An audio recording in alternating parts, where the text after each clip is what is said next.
Doug Cook in the house already.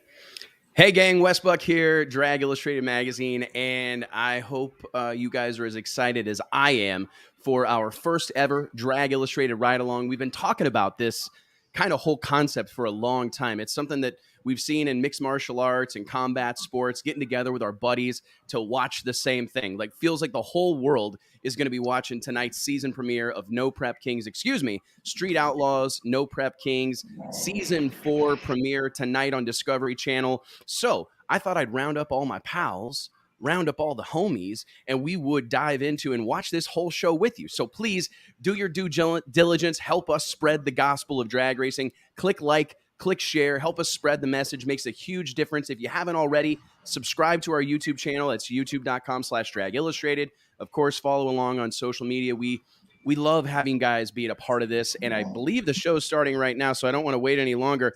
I'm going to go ahead and add the whole gang to the stream here. What's up? This feels like a party. I mean, this feels like a party. Let me introduce everybody real quick.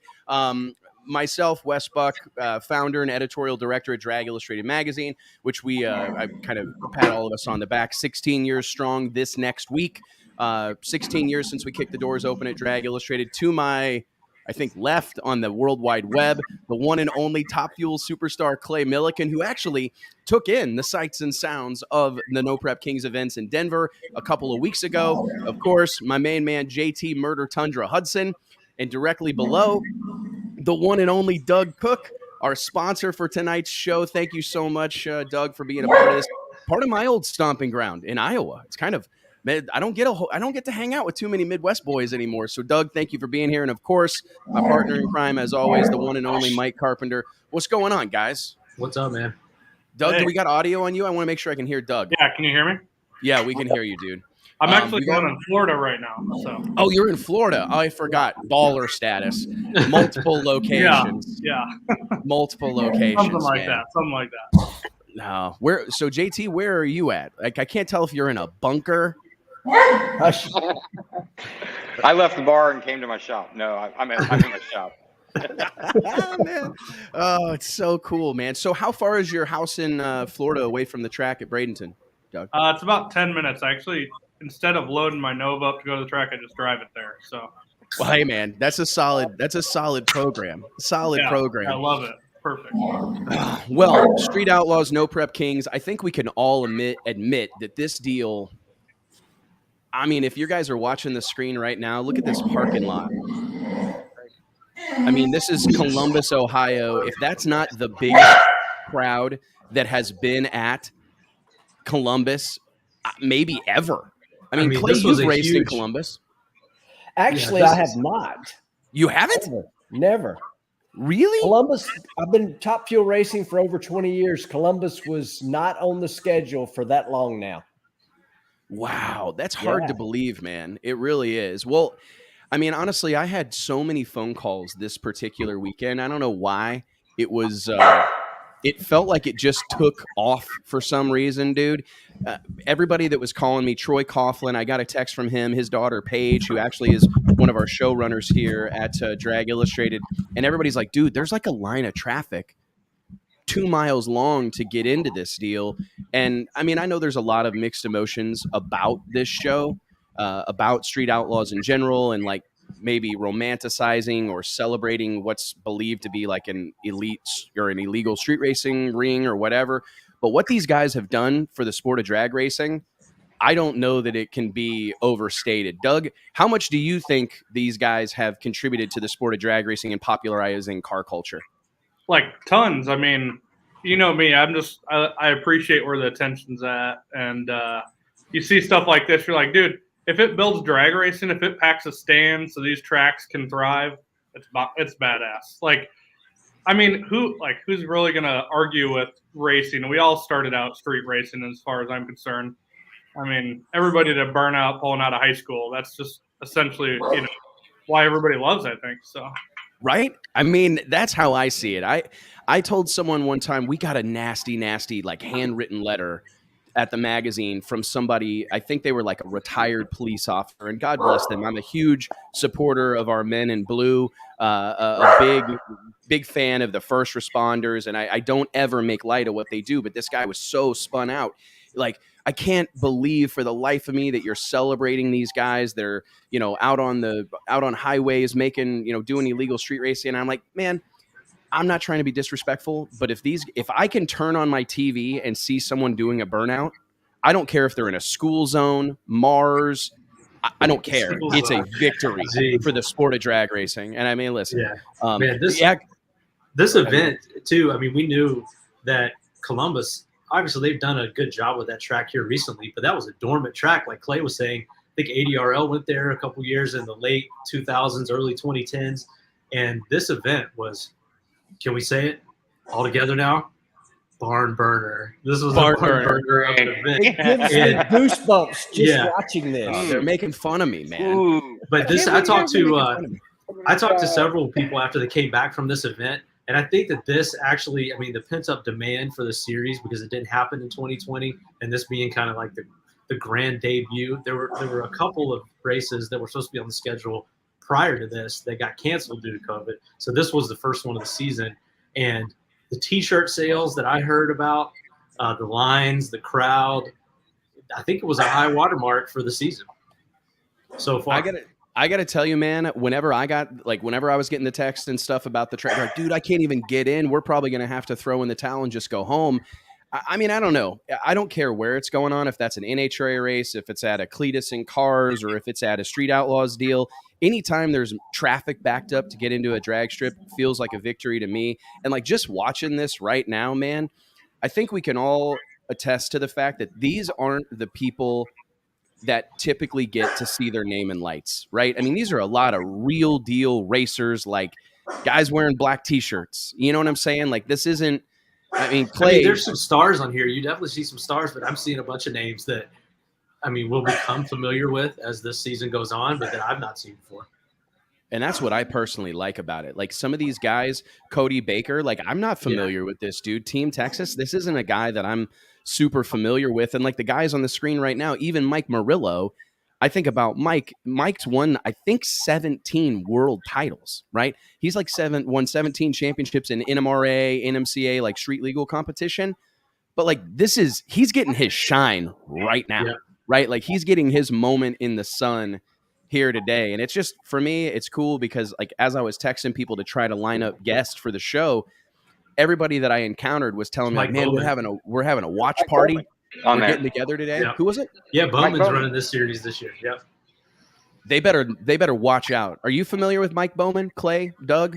Oh yeah, Yellow Bullet Days, right? No, he's the pro mod guy. Pro mod guy. Yep. I saw him. There he is. I'm wreck in Denver. Yes. That's him right there. Look at him. Mike Bowman won our race. Oh my God, it's so cool to see Mike Bowman on TV. Pat Musey's joined us here on the show. He's in the comments. Oh, what's up, Pat Musey? He's looking for a fight in the comments. Pat's looking for a fight. You know what's so freaking cool about this too is like this show creates like stars who are all over the country. So now those guys, like when they test and tune on Friday night at their local track, it brings people even when there's not an event.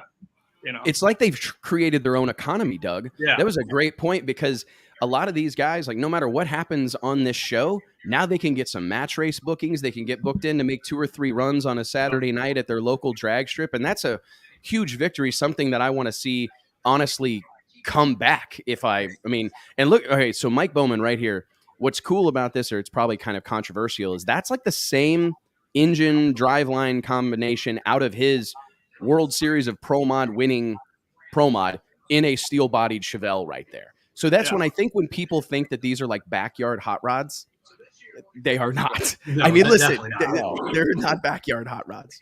So can someone real quick that we're real familiar with, like PD Small Block over the years, and Merlot. That's Rich Bruder. Yeah. Brothers. I mean, we got there's a lot of guys. got Jim Hughes joining us too. I'm sure he's got tons of intel he can drop on us. I was actually going to try to get Jim on the show tonight, but I was going to try to save him. So can someone explain to me what's going on? I see like Dean's List, Team Texas. What is the significance? So I guess they've lumped a lot of these guys into teams. Is that correct?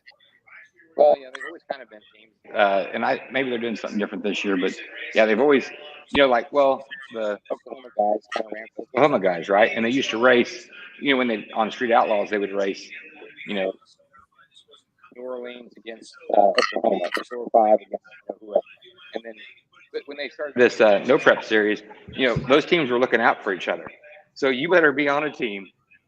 Or you're the odd man out, So. Maybe this is setting the stage for that team attack that comes on at the end of this deal, because that's what they do on Friday night, as far as I know. Maybe Clay can give us. Clay got to see kind of an entire event. So what's like the lay of the land? Like, how does it start on Friday night, and then into Saturday?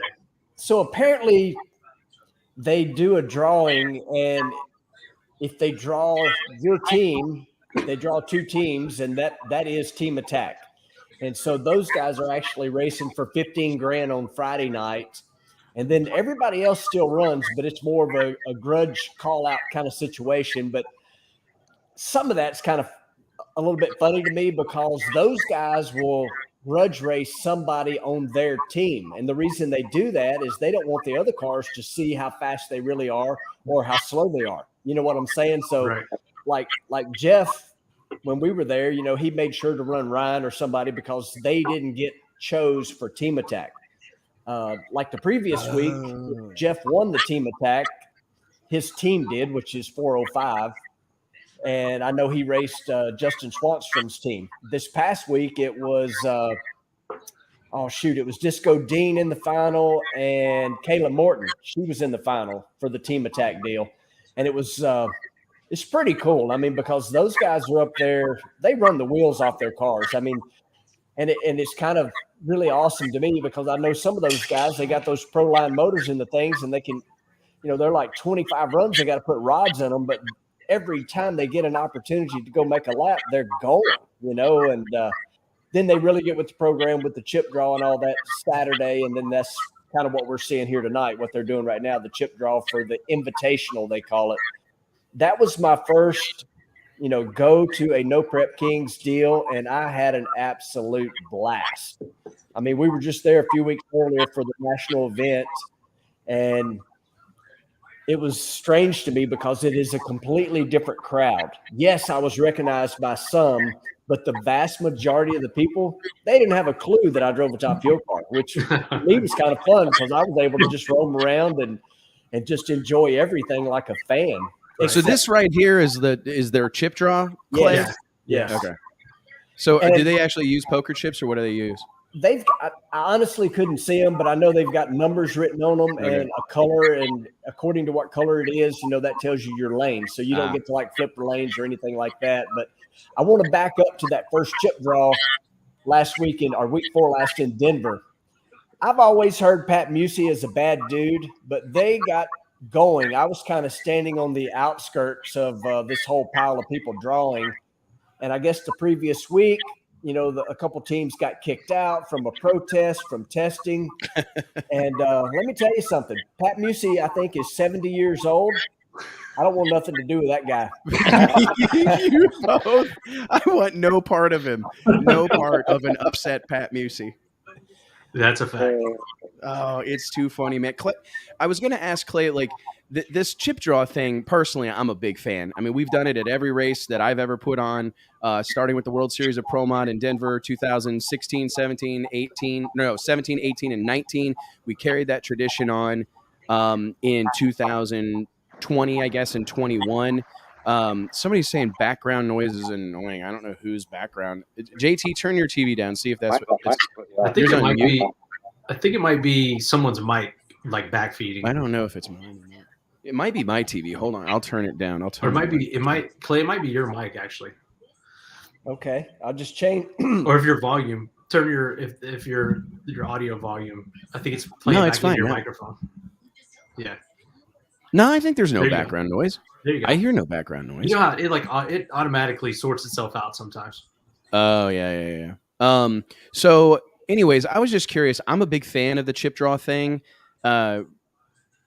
Would you be like completely, Clay, against seeing something like that turn up in like pro level drag racing? Not every weekend, but like once a year, you and like Leah and all these superstars and Tron Brown, everybody walk out and like draw names out of a hat. Would you be completely adverse to that, or do you like that idea? I would love to go just full on freaking, take the playbook from Street Outlaws. I would love to go out there and call Brittany Force out first round, because if I would have got her first round yesterday, she would have been out instead of I was getting beat by her second round by 3 thousandths. Yes, I would be all for it.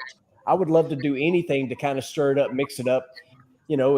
It's just makes it changes everything. So yeah, let's do it. I think it'd be cool to see it happen like once a year. At our races at the World Door Slammer Nationals. And at first I thought it was going to be so negatively received by these guys, these pro stock competitors that are so serious about where they qualify in the ladder. But especially this past year, they've really warmed up to it and really like they were excited about it. And we do a chip draw every round. And sometimes it works out in your favor, sometimes it doesn't. But I really think that they embraced it this year. Don't you think, Wes? I think so. I mean, I got to be honest. My personal opinion was that, like, I've been dreaming this up for a long time, right? And so whenever to see like the look on those guys and gals' faces, like when Erica Enders, for instance, drew Greg Anderson's name or drew Greg Anderson's number, that moment, in my opinion, like that's what drag racing needs. I mean, I got to see the look on their faces as they recognize, like, oh shit, of all the people I could draw in the second round, I got to draw the baddest car here, And I personally think that every time I see a race happen, and I think Doug will appreciate this. What's up, puppy dog? Every time I see a race happen, I'm trying to think of like, how can we create content? And I go, man, that you're turning first round matchups are kind of just like it just happens. No one really talks about it. No one really labors over it. You know what I mean? Like everybody goes around and you hand everybody a sheet and you're going to run who you're going to run. And that's fine. But I just think it would be spectacular to have a moment in time where you get to see reactions and you get to see the look on their face, the look in their eyes when they realize, like, I mean, maybe you see a sigh of relief, right? Oh, great. I've got to run a car that I know I've got covered. You know what I'm saying? Or whatever the case may be. I just see it as an opportunity to create some content. And I think that anytime there is an opportunity to tell a story and celebrate it, I think we've got to embrace it. Obviously, I don't think that we can, like what we saw this past weekend at the Texas Motorplex, the Texas Stampede of Speed and lights and smoke machines and all that stuff. I don't think we're going to we can't do that every weekend or it will lose its luster. But I do think we can do it 6-8 times a year, you know what I mean, and have it still be meaningful. I mean, what do you think of that, Doug? Yeah, you need to put some drama in it, man. When 16 takes out 13 and moves, to the next round, or 2 takes out 1, it's so much cooler than watching them just take out ducks till the end. Like, agreed. You got to wick it up so then every round you're running stuff hard, which is cool.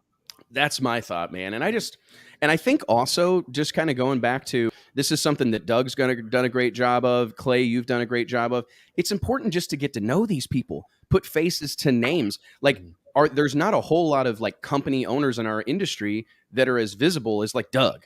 You know what I mean? And drivers that are as visible as Clay. I mean, honestly, like people that put themselves in front of the camera, and it's important. And I like to get to see how these guys walk and talk and what they wear and how they interact with another human being. Like, this is a great way to sell me. To be honest, I don't know Chuck 55. I don't know Giuseppe Gentile, but like I can learn a little bit about him. Like, this boy's wearing some 3-stripe slides. I like him already. Eric's my boy. He's an Adidas guy. Me and Kanye, we're holding it down for Adidas, and Eric's clearly on our team. And I just mentioned myself in the same breath as Kanye West. You got that, you got that sponsorship? Yeah, working on that. Working on it. Your company's well known for, excelling in social media. You guys are crushing it on that front. How is your involvement with some of these teams on No Prep Kings? How does that translate to your social media? What kind of crossover do you guys do? Or like, what benefit do you see with getting involved with these guys? And which cars are you mostly, or which teams are you directly involved with?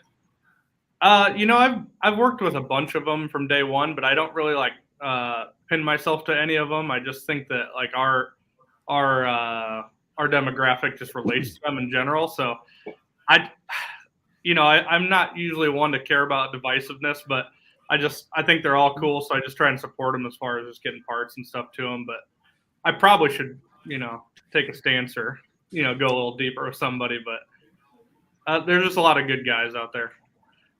For sure. I don't know if that's a good answer or not, but no, I mean, it's just, this is so mainstream and it seems to have such a strong reach that, and I think that's similar to what you guys are doing with your social media, that it seems like a good fit. Yeah, I think Doug, I can tell you, Doug, that it works working with those guys, because I got to be totally honest. I did not know about the TBM brake company until Lutz was telling me it was really good stuff. And then I saw shortly after that you acquired that company, so yeah, I'm just telling you now, it works working with those guys, because that's how I found out about the company. And then when I saw the, the press release that y'all had acquired it, I'm like, well, wow, ain't that crazy? Lutz was just talking about using those brakes, I guess, on the Farm Truck Nation show that we've not seen yet. They put it on a couple of different things. Yeah, I mean, the cool thing about these guys is that they're like real racers. So, when you work with them, it makes a difference. So, I mean, there's obviously goods and, there's always each end of the spectrum, but yeah. Yeah, it's really tricky trying to actually sponsor these cars or these guys, or get your product on there, get your logo on the apparel. They're more lenient, Discovery and Pilgrim is with the No Prep Kings deal, because I think it's more like a traditional drag race, but especially on the street stuff, it's very, you really have to walk the tightrope as far as what they'll allow and what they want as far as the decals on the car, the placement, the sizing. So it's kind of a challenge for the sponsor or manufacturer to get the ROI that they are normally expecting.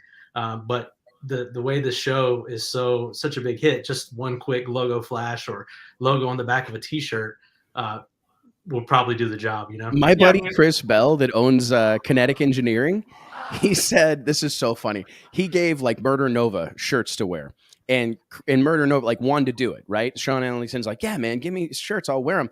And Chris told me, he goes, dude, I could hardly keep up. Like, nobody called to buy a set of shocks, bummer, but like everybody wanted to call and buy gear. Couldn't keep up with it. And I just think that the way this show moves the needle is massively, massively impressive. And Tim Gatepro, yes, Lyle Barnett is actually our first guest on Wednesdays. So make sure you tune into the Wes Buck Show every Wednesday, 2 p.m. Central Standard Time. But it's, and there's also a comment here. Doug, why don't you take us through this real quick? Motion took over TBM ?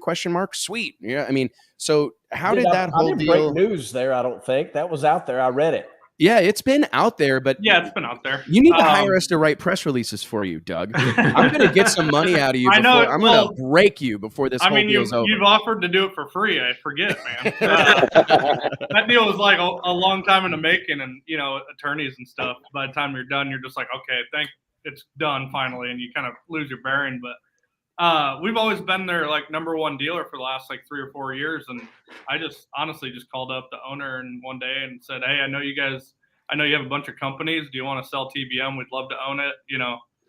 Basically they produce all their products in the USA, but they didn't manufacture anything in house, so they were just kind of had their hands tied by. And I was like, that's perfect for us because we have capacity and we'll make it work. So we worked out a deal, and now we're making them. So it's going to be fun. We're developing new products. We're moving all the production actually down here to Bradenton, Florida. We just got a new space down here, and that should be a pretty fun kind of upbringing for it. MK says, I don't know who this is, but he says Cletus Channel is all the press we need. Yeah, I'd say there's probably some truth to that. What do you take us through just briefly before we're actually getting ready to get into some racing here? First race here, Larry. Yeah, is this okay? Real quick. Chuck. So is this the team attack thing, or is this the actual main event deal? Somebody in the comments will know. Yeah, somebody tell us. Looked like Larry got loose there. Yeah. He was out front there for a while, by the way. Yeah, he was out in front. Golly, I love the use of in-car cameras in this show, to be honest. Like, I wish there was more in-car footage in the NHRA, because I just think, okay, Chase Gallagher's telling us this is the Invitational. Look at Chuck losing his mind. I love this type of stuff. I just think it puts a personal touch on it, like where you see shit happening, the shifter shifting, you see smoke or what, like that is so important. And I also like that they're catching a dejected Larry Larson right there, right? The drone shot is good too. I like the way they used started airing these, and with all the different shots, it looked like that one run went for like 2 minutes. You remember that? Yeah, man, I got no problem with that actually. Side, shot from the front. So on my my YouTube that I did with Lutz when we were at the No Prep Kings deal, somebody commented, spend all that time making a really sleek car and just cover it up with GoPros. And I actually replied to him. I'm like, yes, but they're also filming a TV show. And how do you think they get all those cool shots? I mean, come on, the GoPros are awesome on there. Yeah, you gotta make that concession. I'm glad to see these guys allow that. I saw a shot of Lizzie's car from Denver. And I mean, I think it looked like it was growing GoPros all over the roof, the deck lid, the hood. I mean, they had like 10 of them hanging off of it. Clay, what's the rule on GoPros on your car? So we can use them. And the only thing is we have to get approval and they have to be in a metal case. Okay. So it's not, man, I would love to do more than I do.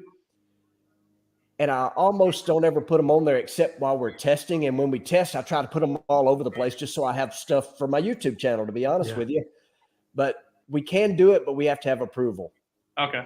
You have to like wait so long before you publish any of it, or how's that go? So when,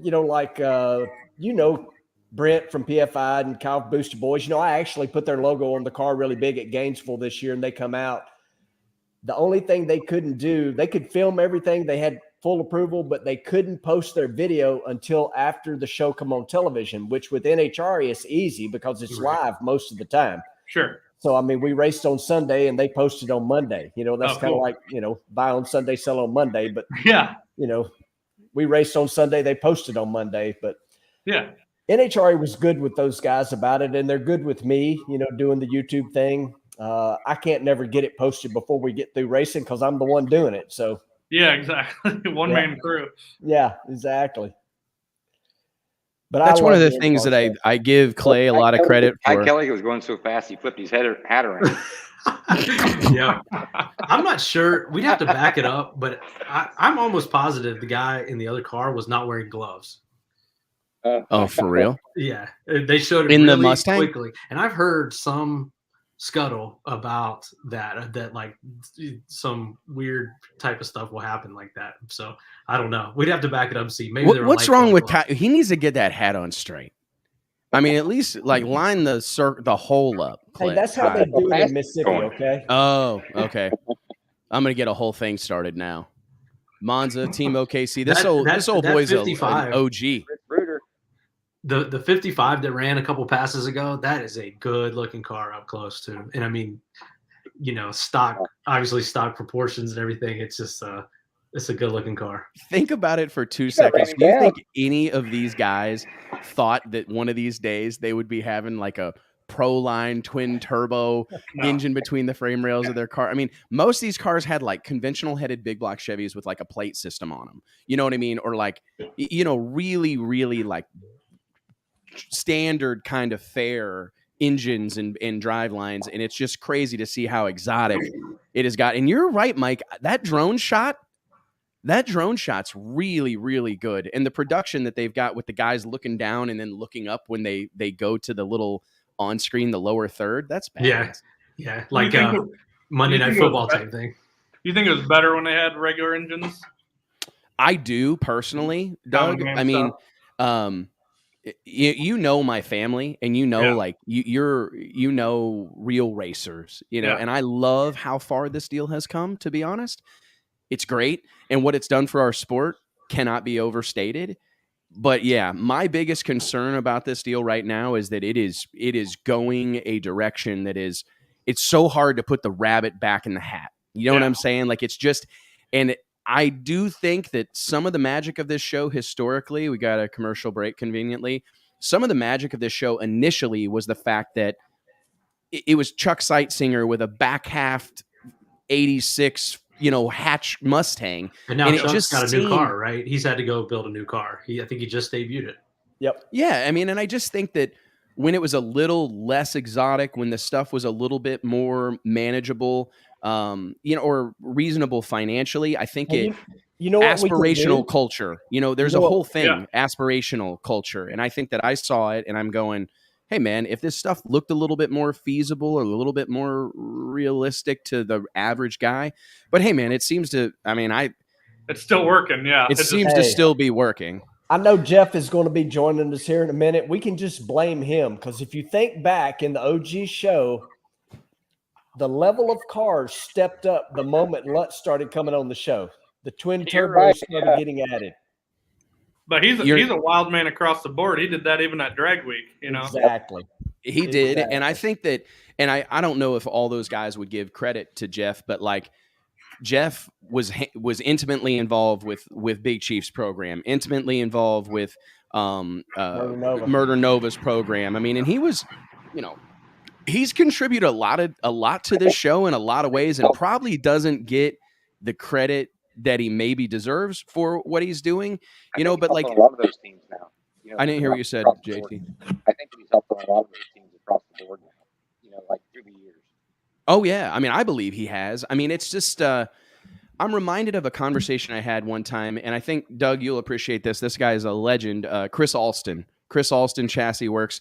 One time he said to me, he goes, "Man, I've made," and I mean, he said this humbly, like, so don't take this. He goes, "But like, I've made millions of dollars on cars that never made it to the racetrack."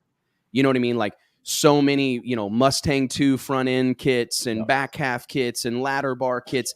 And the fact of the matter is that most of those cars are still not on Pro Jacks, on jack stands. Those cars, I mean, these cars, there's a whole lot of those cars that never ever made it to the track, but people believed that someday, they were going to be able to make it happen, and they were going to kind of keep working at it. And what Chris said to me one time was that was what he was worried about, that those customers had largely gone away. The dreamers, the pick at it, the tinkerers over time guys had gone away in many respects.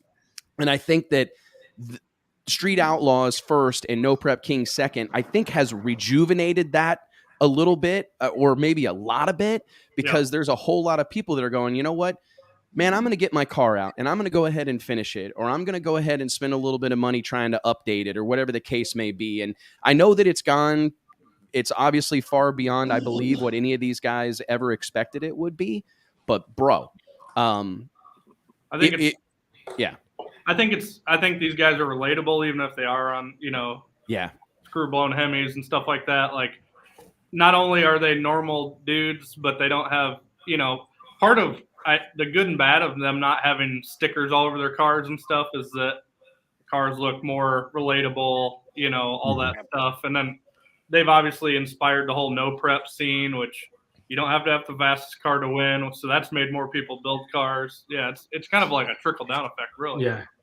I think that's been the biggest thing, to be honest. There's no ETs on the scoreboard too. So really, I mean, it's kind of a shame that they've gone to the twin turbos and Musi 959 motors, because really the ETs don't matter, but it's just racers being racers and needing to keep up with competition. Yeah. Oh my goodness. Look at who it is. I think it might be the star of the show. Jeff Lutz in the shop with a race car behind him. What are you doing, buddy? Man, I'm just living a dream. Oh, we got to turn his volume up. Lean forward. Are you on your phone? Yeah. All right. I think the speaker's against your desk. Nope. Turn it sideways, maybe. There you go. Now see. Now talk to it. All right. Yep. So, man, I'm Nope. living a dream. It's absolutely amazing what's going on with everything with us and Discovery Channel, No Prep Kings, and We can't hear you, Jeff. JT, call him. Can you, JT, jump off here and call Jeff and get it? We can't hardly hear you, Jeff. Okay. Hold on. JT, can you call him real quick? Let me try. Hold on. You guys dive out of here and we'll get it. We got a hell of a crowd in here, man. We Thank you do. guys I just so looked. much. thank you guys so much for being a part of this. I do want to remind you, log on to dragillustrated.com, follow along on youtube.com/dragillustrated, of course, on Facebook. I don't know where you're tuning in from, but make sure you subscribe, click share, click like, spread the message, be a part of this, man. It's got to be crazy to watch yourself on TV, right? Like I was just seeing Justin Swanstrom on here a second ago. Every time I look at the screen, I see a Swan Gang hat or whatever. And it's like, I bet these guys and gals are beside themselves. I mean, just, watch parties, all this stuff. I just think it's fantastic, dude. Somebody said I'd love to see him pull the traction control off. What do you guys think about that? I can speak to that before Jeff gets on here because we still can't hear you, Jeff. So I hung out with Jeff obviously all weekend. I got to see what they were doing with the tune-up. Yes, the Fuel Tech has traction control, and I don't know anything about the Fuel Tech thing. I mean, they were laughing because I was like, I need to see the race pack data if I'm going to help, and they're like, that's old school. Well, that's what we have. But the GTO obviously ran really good at Denver, and we went to the final with the GTO. I saw the traction control make two little bitty spikes. Doug, maybe you're more familiar with it than I am, but I mean, like on one run, it made two. So at least in the case of Jeffrey running that GTO, he's really not even using it. I mean, maybe some of the other guys are riding those dots. I'm not sure because Jeff's tune-up's the only one I've seen. But the way Jeffrey had it set up, one time I saw it do two little blips and. Yeah, I feel like it probably gets blamed more than it should, People, I mean, the fact of the matter is, the fact of the matter is you're never going to go faster if you're leaning on traction control. I mean, anybody who understands how it works. Yep. I mean, it's taking timing away, and it's trying to slow the tire down, and you're not going to go faster. So you don't want to have to use it. And it's breaking stuff. And it's breaking stuff. So I mean, it's typically not what you want to do. Jeff, do we have any better? Let's give. Can we hear you, Jeff? Hold on, real quick, Mike. I can hear you. What the? Jason, it's just low. Can we see if you can just leave the stream and come right back? See if that. Jeff, try that. Click the button to leave the stream and come right back. No, I was going to say these tracks are actually, even though they're no prep, I've talked to Robert Hayes, who is a crew member, crew chief, whatever you want to call it, on Lizzie's car. And he said you just have to adjust when they show up on Friday. Yeah, it's bare, and they have a completely different tune-up. And then as the track works in Friday night, and then obviously Saturday, that it actually becomes quite good, even with no glue. So it's kind of back to the old school deal where very minimal glue was applied, and then you really had to work the track in through the whole weekend, and it would get better as the race went on. It's back go ahead. I can tell you this: Saturday, I would have stomped on the loud pedal of the nitro car on that racetrack. Yeah, I mean, that good from what I've heard, and I've heard because they're not using glue, it maintains more, doesn't get real gooey in the heat, and it maintains a more solid base. So it's kind of back to what Wes always says about pro mods. These guys can run anywhere, but their cars are set up to run it, and that's what's cool about it. They don't need radial prep, so there's not 3 hours of prep going on. That's my favorite part of it. Oh, there we go. Now we got Jeff Lutz loud and clear, big dog.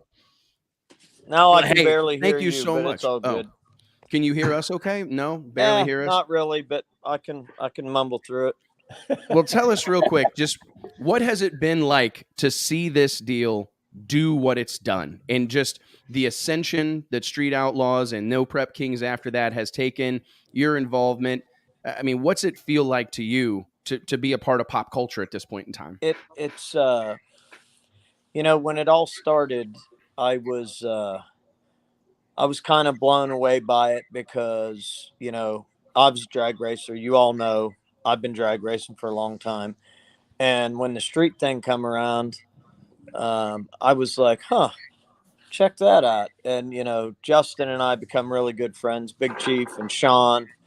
And, man, we just hit it off. And Sam, the producer for Pilgrim Studios, he is a visionary. He is amazing. He can see this stuff unfolding before everybody's eyes.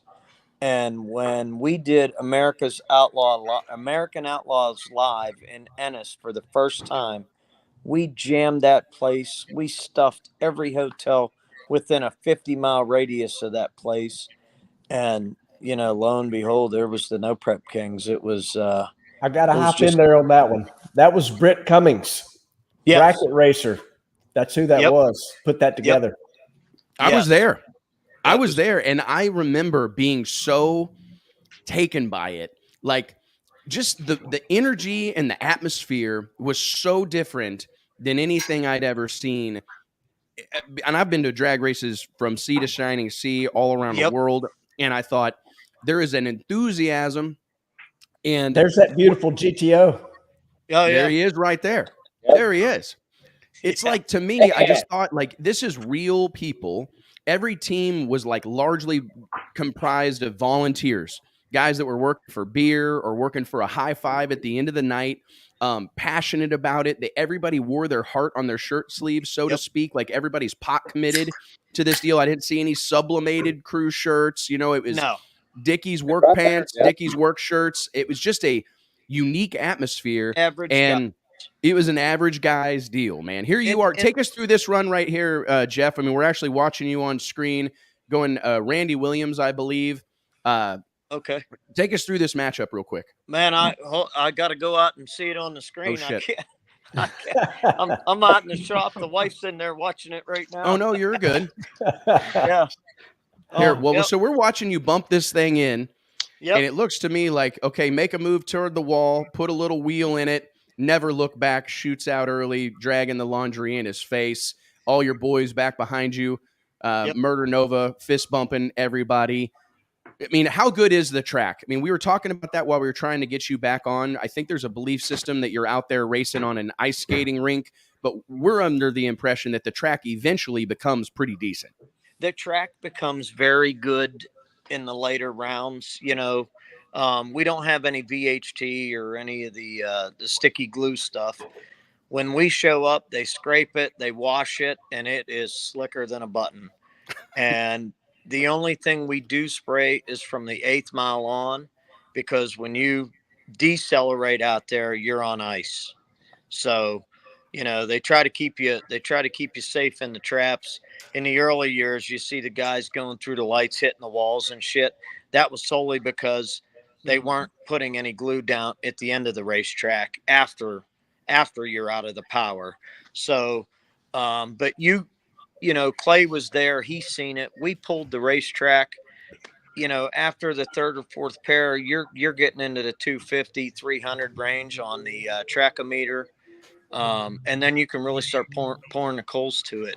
It is it's sketchy at first. Like, these guys that got to leave Hebron, Ohio, and go race your way in Florida, they have the worst time, because when you show up, you're the first one down the track, and you don't want to lose because you want to get out of race your way in, you know. And I'll be a spoiler alert. I was in there quite a bit this year, and it's no fun when you got 3,000 horsepower. You're trying to get down a bald racetrack. There's no glue. There's no stick. And, you know, the guys behind you get the stick because you did the burnout. You laid the rubber down. It's just crazy. And it's cool. It's cool to watch, because 3rd or 4th round, man, people are getting with it, and the cars are just hanging the wheels forever. It's really cool to be a part of it.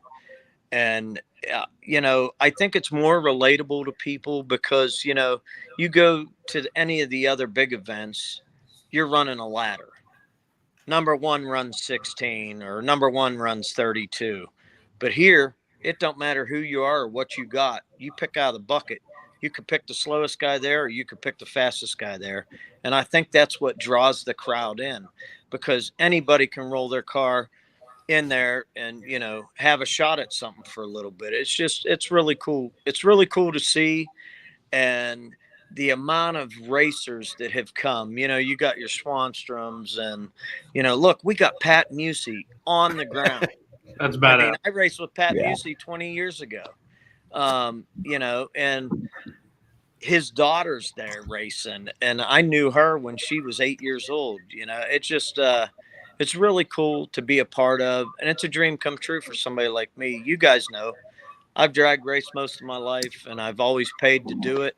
And now I'm on the other side of it. I actually get paid to go race my car. You're gonna make me fucking cry. Yeah. That's the dream right there, I didn't mean man. to That's drop the the dream. We brought Tony Robinson. I love it. No, I mean, I'm telling you, you're I'm gonna make me sitting in cry. a shop in Oklahoma waiting awesome. to go to Ennis, Texas That's to awesome. race. So Yeah. it's insane, man. It's like, pinch me, I might wake up. That's the way it's supposed to be, man. I mean, It's Mike. I mean, this is what we want for guys like you. And I don't mean to get overtly emotional about it or over the top, but it's like, Yep. I get mad. I mean, I was at the NHRA national event this weekend, and I see some of these cars that don't have sponsors on them, and I see some of these drivers that are running limited schedules, and it makes me furious. Not at them, just because I truly believe they deserve better. I mean, drag racing, in my opinion, is the great American motorsport. I mean, men and women came home from World War II, and they spent their money on hot rods. They spent their money on cars, right? I mean, this is a sport. I mean, the best part of any NASCAR race, of any Formula One race, of any IndyCar race is what? The drag race to the finish line. Two cars come out of turn 3, turn 4, side by side, headed to that checkered flag. I mean, drag racing, American graffiti, it's easy to understand. First, we're going to line up and we're going to race down to there, right? And whoever gets there first is the winner. I mean, this sport should be way further along than it is. And when I hear someone like you say what you just said, Jeff, I mean, it gives me chills. I mean, people are going to make fun of me. It's become a little bit of a drinking game that Wes gets goosebumps. But I mean, I literally, it's so good. It's so good to hear something like that, man, because that's what I want for you. That's what I want for Clay Millican. That's what I want for all the men and women in this country and around the world that deserve it. And it's tip of the cap to Sam Corcus, Street Outlaws, Discovery, Pilgrim, everybody that's been involved with this, because I believe it's the biggest platform that exists in drag racing today. I'm not trying to take shots at anybody else. Nope. But I believe it's the biggest platform that exists in our sport today. And why is that? Why is that, Wes? We're building characters. I think it's building the characters. The track isn't overly prepped or at all. You've got to go out and do a big, beautiful smoky burnout. Shout out to Altucci. I mean, I do. I think that the characters. You got it. It's back to what made drag racing great. It's about the attention. Originally. That's the only thing that matters, right? Yep. The camera don't pick and choose the big names. They're picking everybody that's on that deal to race.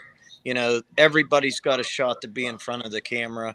Everybody, and ultimately that's why everybody's there. Not really me, because I'm there to drag race no matter what, but there's a lot of guys that want to be on camera and they get their shot. And, you go to any of the other events, you got to live stream them or whatever, or pay-per-view or whatever you got to do. But I mean, it's Monday night and you can sit down and watch your neighbor racing it out with some of the best in the business on Discovery Channel right now. I really do think it's about the characters. Like, I think the racing itself is important. But I honestly think, I think you could put yourself, Justin Swanstrom, Big Chief, Disco Dean, Larry Larson. You could put all y'all on big wheels. Yeah. And it would be pretty damn entertaining. I mean, that's my opinion. I mean, I just think People that it's would about watch it. people would watch it, because the fact of the matter is, and this is like a biological discussion, is that like men, we cannot relate to machines. It's an impossibility, right? I mean, my classic example is, how many times have you been driving down the road and seen in the back glass of like a Ford truck, a Dodge Ram, a Toyota Tundra, in loving memory of Dale Earnhardt, number 3. And anybody who knows anything about drag racing knows that Dale Earnhardt would turn over in his grave if he saw his number on a freaking Ford or a Toyota or a Dodge. Dale Earnhardt was a Chevy man. But what that tells me is they didn't care. That guy don't care what kind of car that he drives. He don't care that it has a 358 small block in it. They don't care anything about that. They liked the Intimidator. They like the mustache, the sunglasses, right? They like the Wranglers. They like the attitude. They like if I'm not out front, I'm going to wreck everybody in front of me until I get out front. I mean, they liked that attitude, that character that was Dale Earnhardt. And I just think that in most sanctions and series and most organized drag racing, there's not a sharp focus on the characters. And that's exactly what they've done with Street Outlaws. Wes, you tell somebody racing another class that can't get a sponsor to go do no prep at this point? I've had that. I said, do you tell at this point, so the guys in some of these other classes that can't get sponsors, do you just tell them to go to no prep? Like, what's your opinion on that? I've told a handful of them. Yep. Go ahead, Wes. No, Jeff. I mean, I've told a handful of them, Doug. I mean, I really have. I don't think this world is for everybody. Jeff can probably speak on that better, because I don't know that everybody's a great fit for it.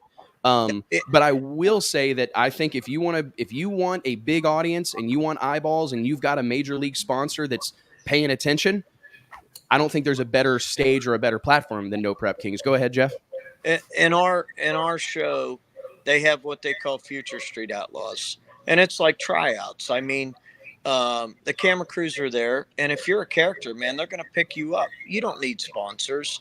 The sponsors will come. You get on TV, you know that. The sponsors will be there. But if you come on the show in the Future Street Outlaws, you don't even have to kick anybody's butt.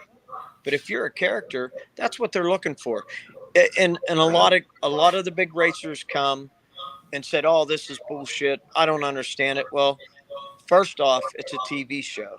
Second off, it's a drag race. So it is about the characters. That's how it should be.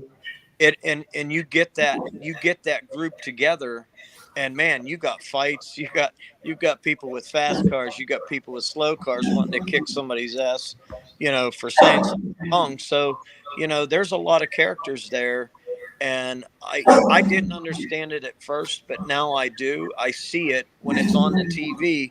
It's funny, you see Bobby Ducote punching somebody, or, you just seen Chuck knock some guy's beer out of his hand because the guy was taunting him. I was on the golf cart in front of Chuck, and the guy was taunting him. And people like to poke at Chuck. They think, oh, no, that's all for TV. Well, that guy found out that's not all made for TV.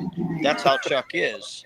And it's the characters. I believe that, and Sam has seen that from day one, and that's what made this so amazing, is just the amount of characters that come out of the drag racing world. I know there's a few that bought cars and showed up and did it, but like Mike Bowman, he's from California. I've been racing with him for 20 years as well, and he's not only a force to be reckoned with, he's a good character on the show. And that car. Does his character come out this season a little bit, Jeff? Do we get to see a little bit of Mike Bowman being Mike Bowman this year? What's that? Do we get to see Mike Bowman's character kind of on display this year on the show? No, he's more like me. He's kind of conservative. He is. I let the car do the talking. I'm not going to smack talk anybody. I don't believe that. We're going to turn down lanes, If my car can't beat you, I'll go back, lick my wounds, and come back and get you. Can I just say this? I want to see Lyle Barnett in a no prep car in the worst way. I almost just want to build one for him. So how about my boy? That dude needs to be in it so bad. Yep. Lyle's a good dude, man. I love him to death. I got to hang out with Lyle this morning, man. His flight, he changed his flight because he assumed that they would be out all night partying. And I think they were actually worn out. I mean, the stress, you guys know. I mean, after a long day, like, hey, it sounds like fun to have a few beers, but I want to go to bed, And Lyle, they checked out actually relatively early last night. And Lyle and his mom and dad, they text me like, hey, man, how far do you live from like the airport and whatnot? I'm like, hey, man, wherever you're at, we'll get together. Just tell me. So I got to hang out with him, and man, that was the best. That was one of the best things to happen in the sport of drag racing this year. 100%. Freeman put a good man in the seat of that car. Yes, he did. So I got to tell y'all right quick what rumor is floating around about Ennis, Texas this weekend. Some guy named Scott Palmer is supposedly entering Future Street Outlaws. No joke? No. Really? That's the rumor. I like it. That's rumor. Cool. And so everyone has to work their way up through Future Street Outlaws. I was just getting ready to ask that. What you were saying earlier, Jeff, was that some of these guys come in and don't want to pay those dues, so to speak. They want to jump right into the show, and that is the gateway. But some people don't want to put up with that. And a lot of guys come in feel entitled. There's a lot of there's a lot of NHRA teams that email Sam daily. Right. They'll bag us on the screen, but boy, they email Sam, hey man, no, but really, we'll want to be a part of it. You know what I mean? But Sam don't want the big dollar teams in there. That's smart. I mean, that's what's going to keep this thing. That's what's going to keep its shelf life.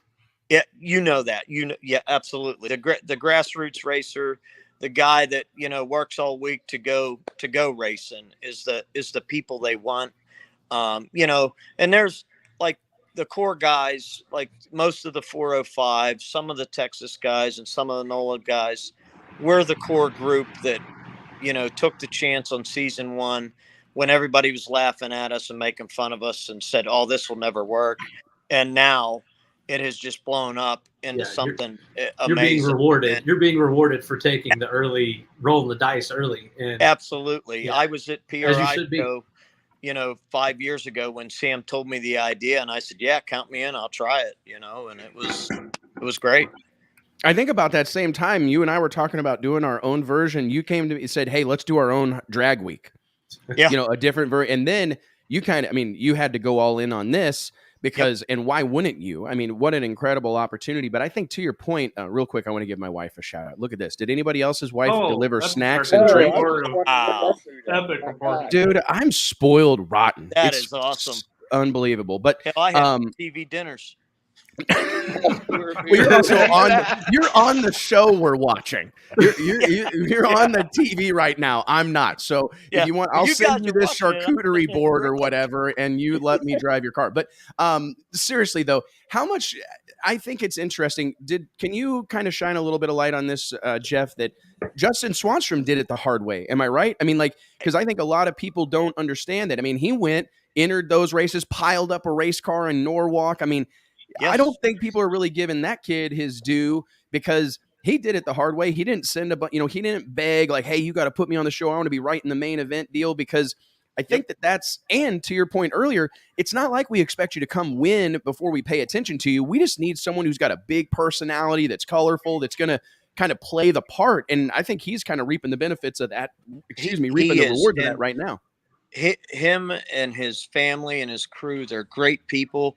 And you can see that on camera, he piled up a couple cars and, he didn't do good, but, he stuck with it and Sam's seen that. And, now he's in the show and he's a great character. I love messing with him in the driver's meeting. I mean, I was playing with him on Saturday in the driver's meeting. He was quiet and his mom was standing behind him. I said, what's wrong with you? He goes, I got to poop. I said, I can hear him saying it. We got to hurry this thing up. I tried to hit him up to be on the show tonight, and he's like, man, my service is going to be shit. I want to do it, but I don't want to be on there looking like Mike Murillo. Yeah. And I said, sorry, because we had Mike on the show, our Wednesday show, what was that, a month ago, Mike, JT, or something like that? And we tried, and he we couldn't get the connection to work. Right? Yeah, he was at the track, man. Well, we've got a good excuse to get him back on now after that whole deal with That's Pat. a fact. We've got a good excuse to get him back on. One of the things that I don't think the cast of No Prep Kings is given enough credit for, and Clay, I think, can talk a little bit about this. Take us through the demands, Jeff. People don't understand. I mean, racing every weekend, that makes Clay Millican's Top Fuel team sweat. Yeah. Let alone Jeff Lutz and his son. You know what I mean? Take us through, I don't think you guys and this whole group of people really get the credit you deserve for being able to keep these cars running week in, week out, do whatever, and crisscrossing the country all the while. It's a grueling schedule, and I don't have teammates that fly, that drive the rig. Everybody's like, well, who drives the rig? Me and my wife and a dog. We drive every inch of that. And I fly my son in because, he's got a wife and my brand new grandson. He's 2 years old now. Oh, congratulations. Which is totally awesome. And I can't have Jeffrey like I used to. So he would drive the rig before if I had something that I had to do. But now it's my wife and I, and the week out, week after week after week, it's just crazy. I haven't been home in 6 months, and we rented this shop out here just to have a place to hang your hat, take a shower in between, driving across the countryside. I said it the other day on my live feed when we were in Tulsa. I said, everybody thinks that the drag racing's the hard part. It's not. It's getting from race to race, making sure your stuff's still running, and you still got to maintain the car. So, we go to the racetrack, we're working on a race car, And then, you know, we always pack the place in, and then all the fans demand every minute of your time. So, you know, it's a double-edged sword, and I love all the fans. And for the most part, they understand it. When I'm working on the car, kind of just got to let me work on a car. When I'm out at the table, I sign for, you can ask Clay. I get up at 8:00 in the morning on Saturday, and I'm there till noon signing all the autographs that they want. And then at 1:00 we start racing, and it gets hectic, but I try to fill it in. And, you know, if people think this is easy, this is a full-time job. I work more hours doing this than I ever have at any normal job. And let me just tell y'all, Jeff does things at a different level, because the moment I showed up, he didn't know I was coming. That was kind of my idea. I wanted to surprise him and show up. The moment I show up, he hands me a ratchet and a spark plug socket, and he's like, "Sorry about the dog."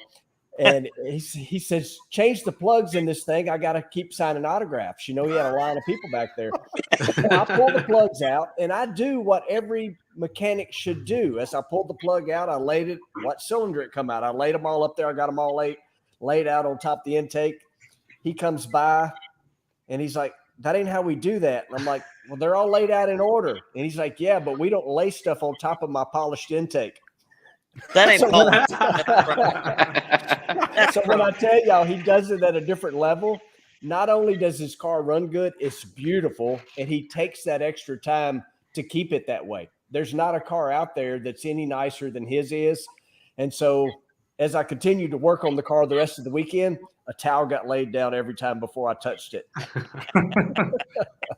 Hey, Jeff, are you going to do sick week? I got to put you on the spot right now. Man, I'll tell you what, here's my schedule. And Tom has called me on it. And I said, absolutely, I would love to do it.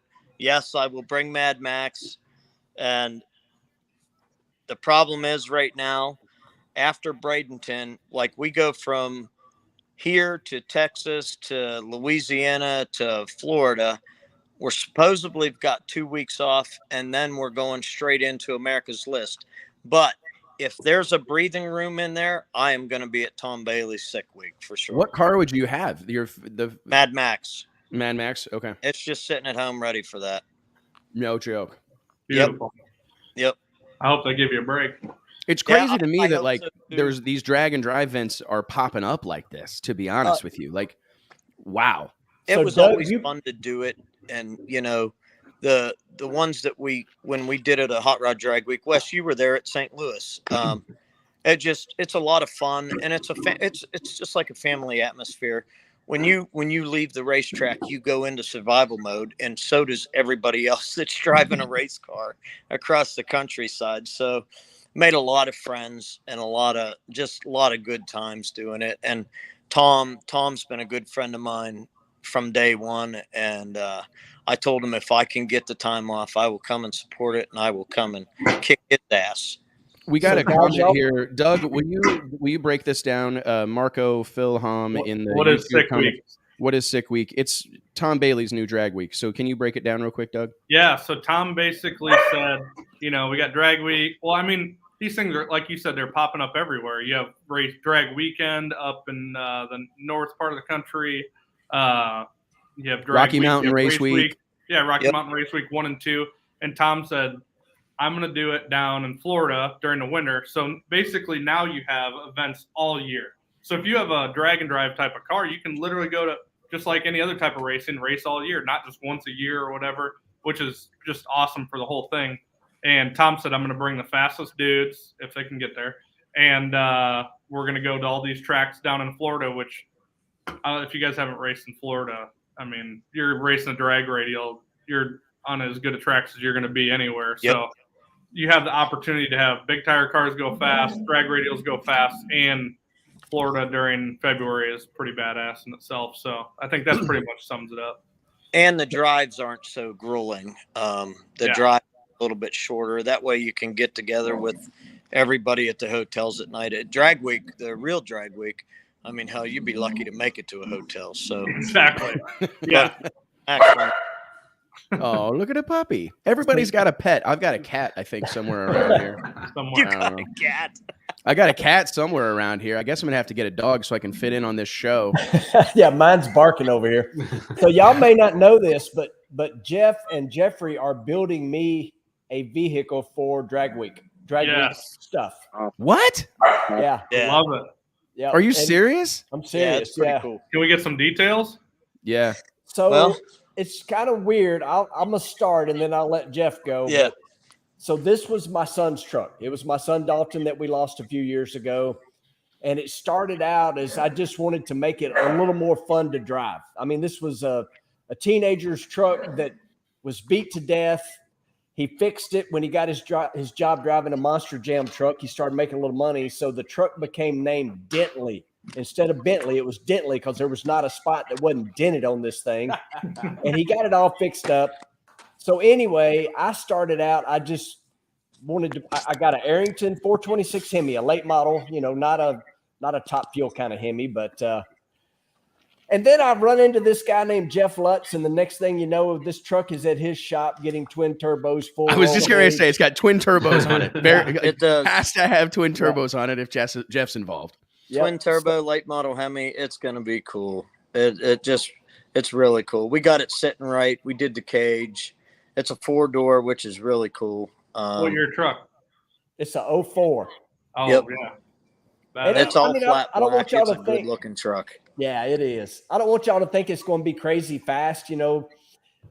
I am insisting on leaving the air conditioning, the power steering, the power windows, but Creature comforts, baby. Yeah. It's 2021. it's We hot ain't in broke. Tennessee. We ain't broke out here. You know what I mean? Not But yet. Not yet. Speak for yourself. But there ain't going to be another one like it. I mean, think about what I just was talking about there. 2004 4-door Dodge truck built by Jeff and Jeffrey Lutz. That's awesome. In memory of your son.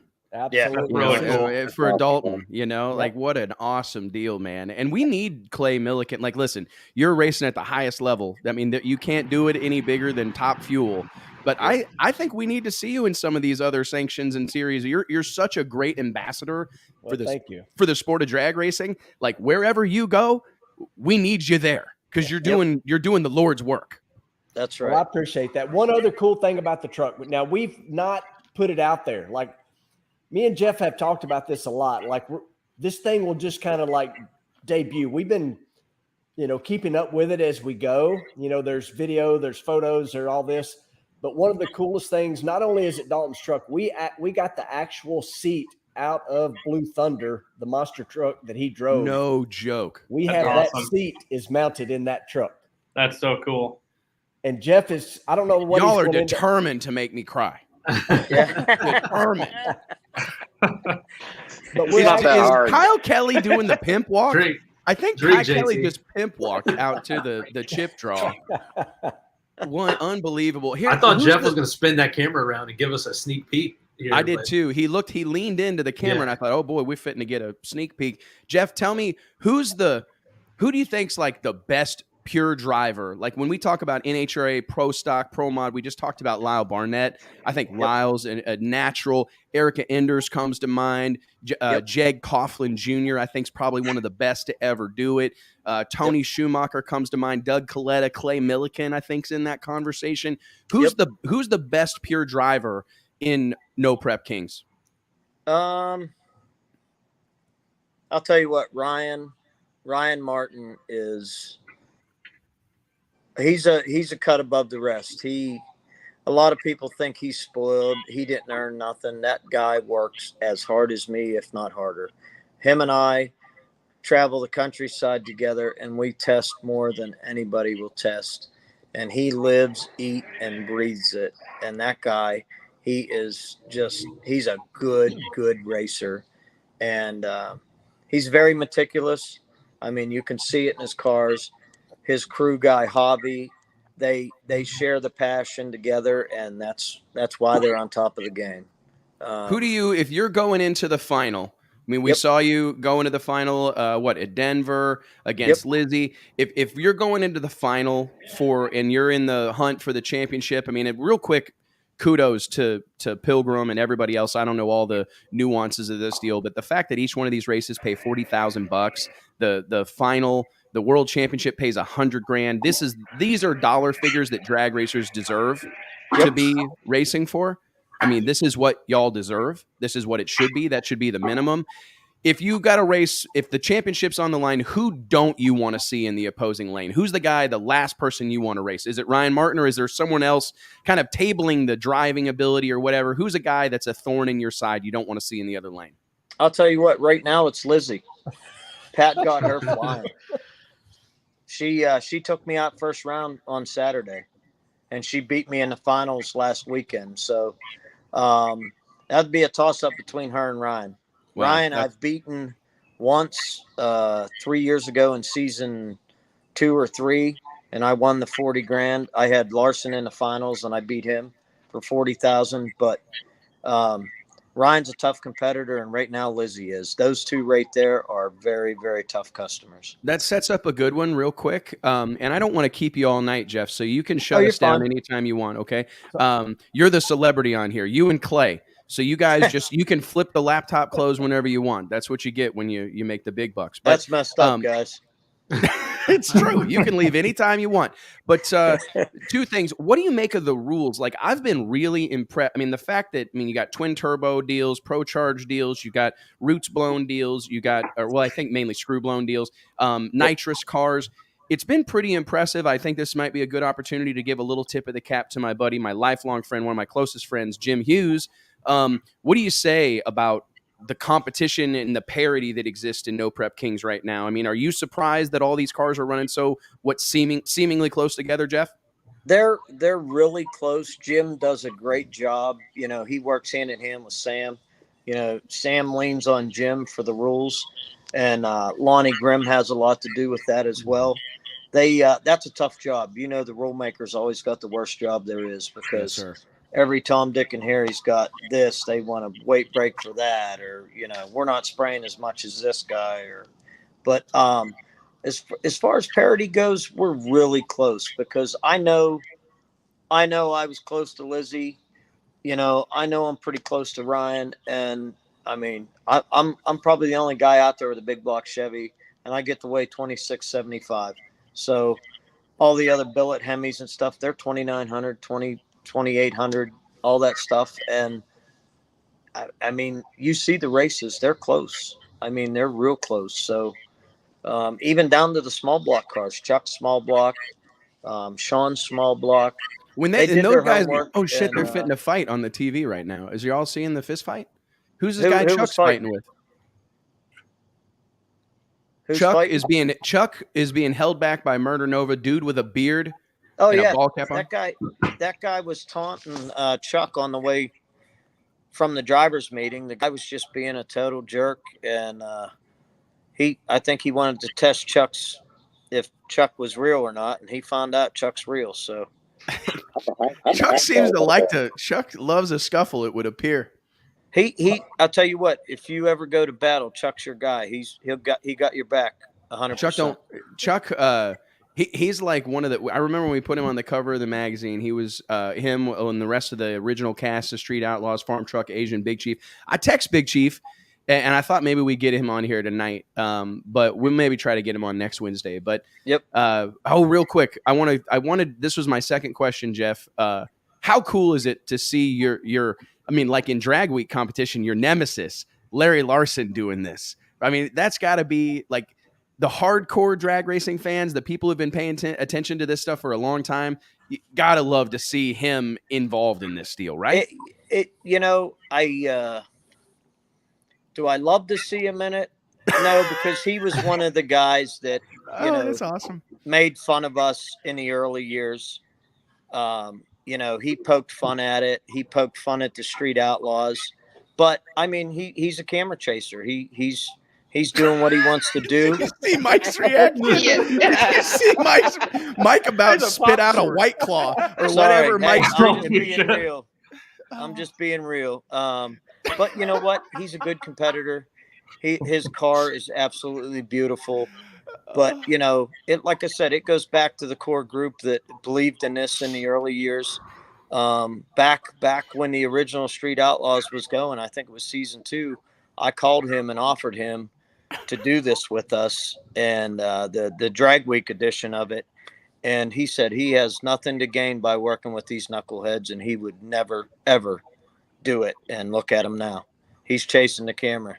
So, well, I mean, that's not the answer I expected, but I'm I'm going to tell you. Yeah. I'm going to tell you. That was a more politically correct answer than what I thought y'all would get. I was going to say. I But in fantastic. But in a sense, it kind of goes back to like what we were talking about. I mean, if some pro mod guys another showed round. up, we wouldn't blame them. Oh my God, unbelievable! Bowman just went another round. Mike Bowman is man, he's awesome. He's had some success at a couple of these races. I think on down the line through the season. I think he either went to the finals or semis at one of these. So listen, yeah, I'm not done, trying to well. say don't let Mike Bowman get a sniff. Yep. Do not do it, because that guy is a real deal racer. And yes, he is. They will. I mean, I'm a big fan, and as far as I'm concerned, he's amongst the greatest to ever do it. He won my first ever race, the World Series of Pro Mod, Denver, Colorado. He took home $100,000. I'll never forget writing that check and feeling I've never felt so good to give someone money ever in my life. I mean, it feels good to give my kids Christmas presents, things like that, but like letting Mike Bowman leave Denver, Colorado with $100,000 in his pocket. It's one of the proudest moments of my life, my existence, because he's the real deal. I mean, he's a guy who's been doing this forever. He is dedicated. He's got a small volunteer crew. I mean, they don't just go buy the turnkey pro line deal that's hot. They're such real racers, and I have so much respect for him. And I love to see him getting his opportunity on this show, because to your point earlier, Jeff, he's much like you, soft-spoken, nice guy, quiet, keeps to himself, not a camera chaser, polar opposite. No, he is not. He is not. He just wants to race. He wants to go and I think he's chasing money. I think he's going, you know what? These guys are racing for real money. They're badasses. It looks like a fun atmosphere. It looks like a challenge. And I think Mike Bowman's the kind of guy that likes a challenge, you know? And a lot of those guys don't get paid. So they are actually there. The real guys that are there to run for the 40,000, you can see them because they're hungry. You know, they're hungry. They want it. And it's just it's crazy because, you know, I was there with Mike and Shannon in the early years of Orlando World Street. I've driven the rig. I've been there. You know, I've helped Mike, and Mike is a true racer, and he's a good-hearted person.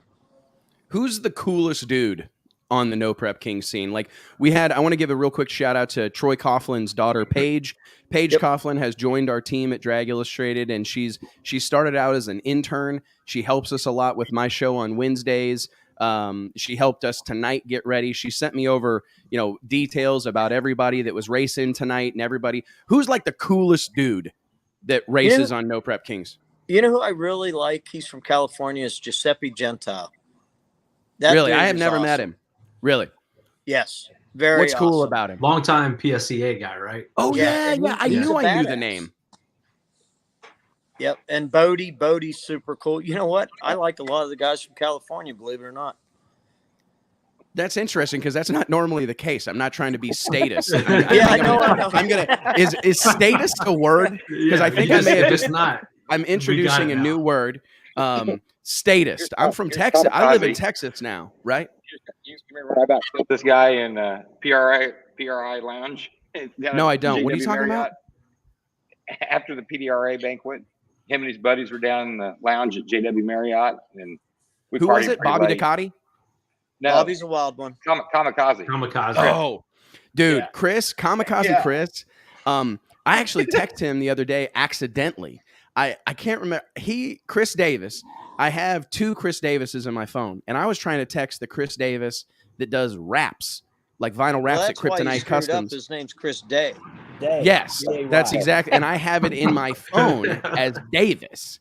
And he's like, I sent him a text, and I said, hey, man, I need to get a wrap done on a trailer, but it needs to be done in like 72 hours. Is there any chance that you can help me with this?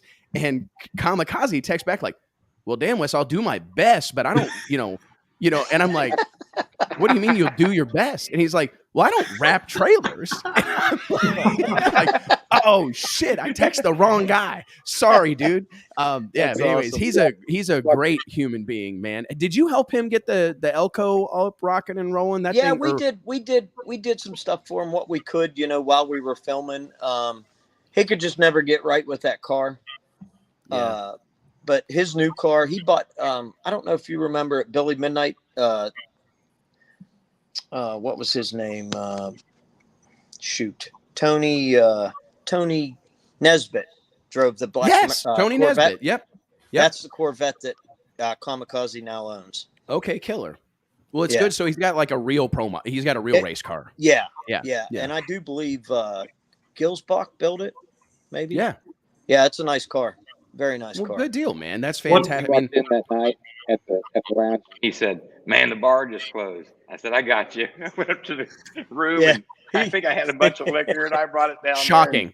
There. Yeah, next thing you know, one of Yeah, his buddies Chris is passed awesome. out on the couch. We were taking selfies with him. I remember this because Yeah, I called army you. crawled. Yeah, you called me. Hey, you're doing pirate voice, JT. Hey, Wes. Hey, you gotta come to the JW Marriott. All the guys from Street Outlaws are here and they want to see you. Come over here. And I remember I army crawled on my belly You gotta walk through- across that because I didn't you're want you to sitting in the see lounge. me. So I'm trying to get to my room. Walk past that army room, crawl. you know? Oh, because I didn't want to make eye contact with you or anybody else that was 75 sheets to the wind. Yeah, there are a select few people that you really want to avoid eye contact with at that bar when you're trying to just get back to your room. JT's one of them. I love Hey, that. do you want to take a shot? Let's do a shot. Hey, you married my sister. I love you. Let's take a shot. Let's do 74 shots. No, JT, I want to go to So bed. stay away from him at the hotel bar. Yeah. Yes. Glenn Butcher. Avoid- Glenn Butcher is another one. Me Just and Glenn, don't make buddy, eye we're contact. tight out there. Yeah. Most of the time when I'm leaving to like catch my flight at 6 or 7 a.m. because I've got a job and I got to make a living, JT's still in the hotel bar. Still in the lobby. Like, hey, man, do you want a Coors Light for the Uber ride? No, I'm good, He's a bro. bad influence. Yeah, right. He's got a driver that just sets out front of the JW Marriott to take us wherever we want to go all weekend. Your AirPods have like a learning disability. They're like you're quiet at first and then you get loud. It's weird. Oh, well, that's Yeah, how no. alcohol does. Jeff, is there anything like Hollywood cringy that you don't like about the show that you have to do on a regular I'll tell basis? you what. Yeah, they do this thing called the luncheon, and they come and get me at 12 o'clock when the line is the longest of the fans, and the people that pay extra they get lunch in this tent, and then they ask us to walk around and sign autographs while these people are eating, and I'm like, that's the most awkward thing that I've ever done. That sounds terrible. And I try to act like I'm thrashing on something to get out of it, but I gotta if put I had rods to in this bitch thing. about any of it, that's my biggest bitch. But in the years past, it was the after party before the luncheon. They got rid of the after party because you get Chuck and a couple of the guys a little lit, and you give them a microphone, and the public's in there. It got pretty intense. So that ended up being a pretty big liability. Sorry, so they got rid JT. of that. And I just talked to Sam over the weekend, and I guess all the luncheons are done for the year, so I'm good to go on the next 3. That's tough Oh, to that's hear about the awesome. after party. JT just scratched off any No Prep Kings events Yeah. for 2022. Hey, the off his after schedule. parties were good, but man, it was you get somebody like Chuck. Throw one. Yeah. Well, you'll have to come down to Texas or Florida, and we'll have our own. One of the questions I think that a lot of people, no matter how much we say that it's not the case, no one is ever in your ear telling you what to say. Is that correct, Absolutely Jeff? not. There is no script. I know everybody. Oh, is the racing real? I mean, I don't know how you can fake racing, because the guy beside you wants to gouge your eyes out. So, whenever I get up to the starting line, there's no favorites. I'm not going to take it easy on anybody. But there are some guys that would do it for the championship. And, I had talked to Ryan before, when we were hauling ass in Bandamere. I said, hey man, we were getting down to the final four. I said, what are we going to do if I draw you?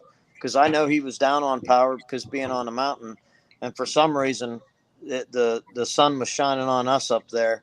And he said, Jeff, that's why I love you, because you would ask that. And I said, I just want to know where we stand if I draw you. And he said, you don't lay down for me, and I'm not laying down for you. And I said, okay. Wow. I just wanted to make sure, you know, because Ryan's one of my best friends.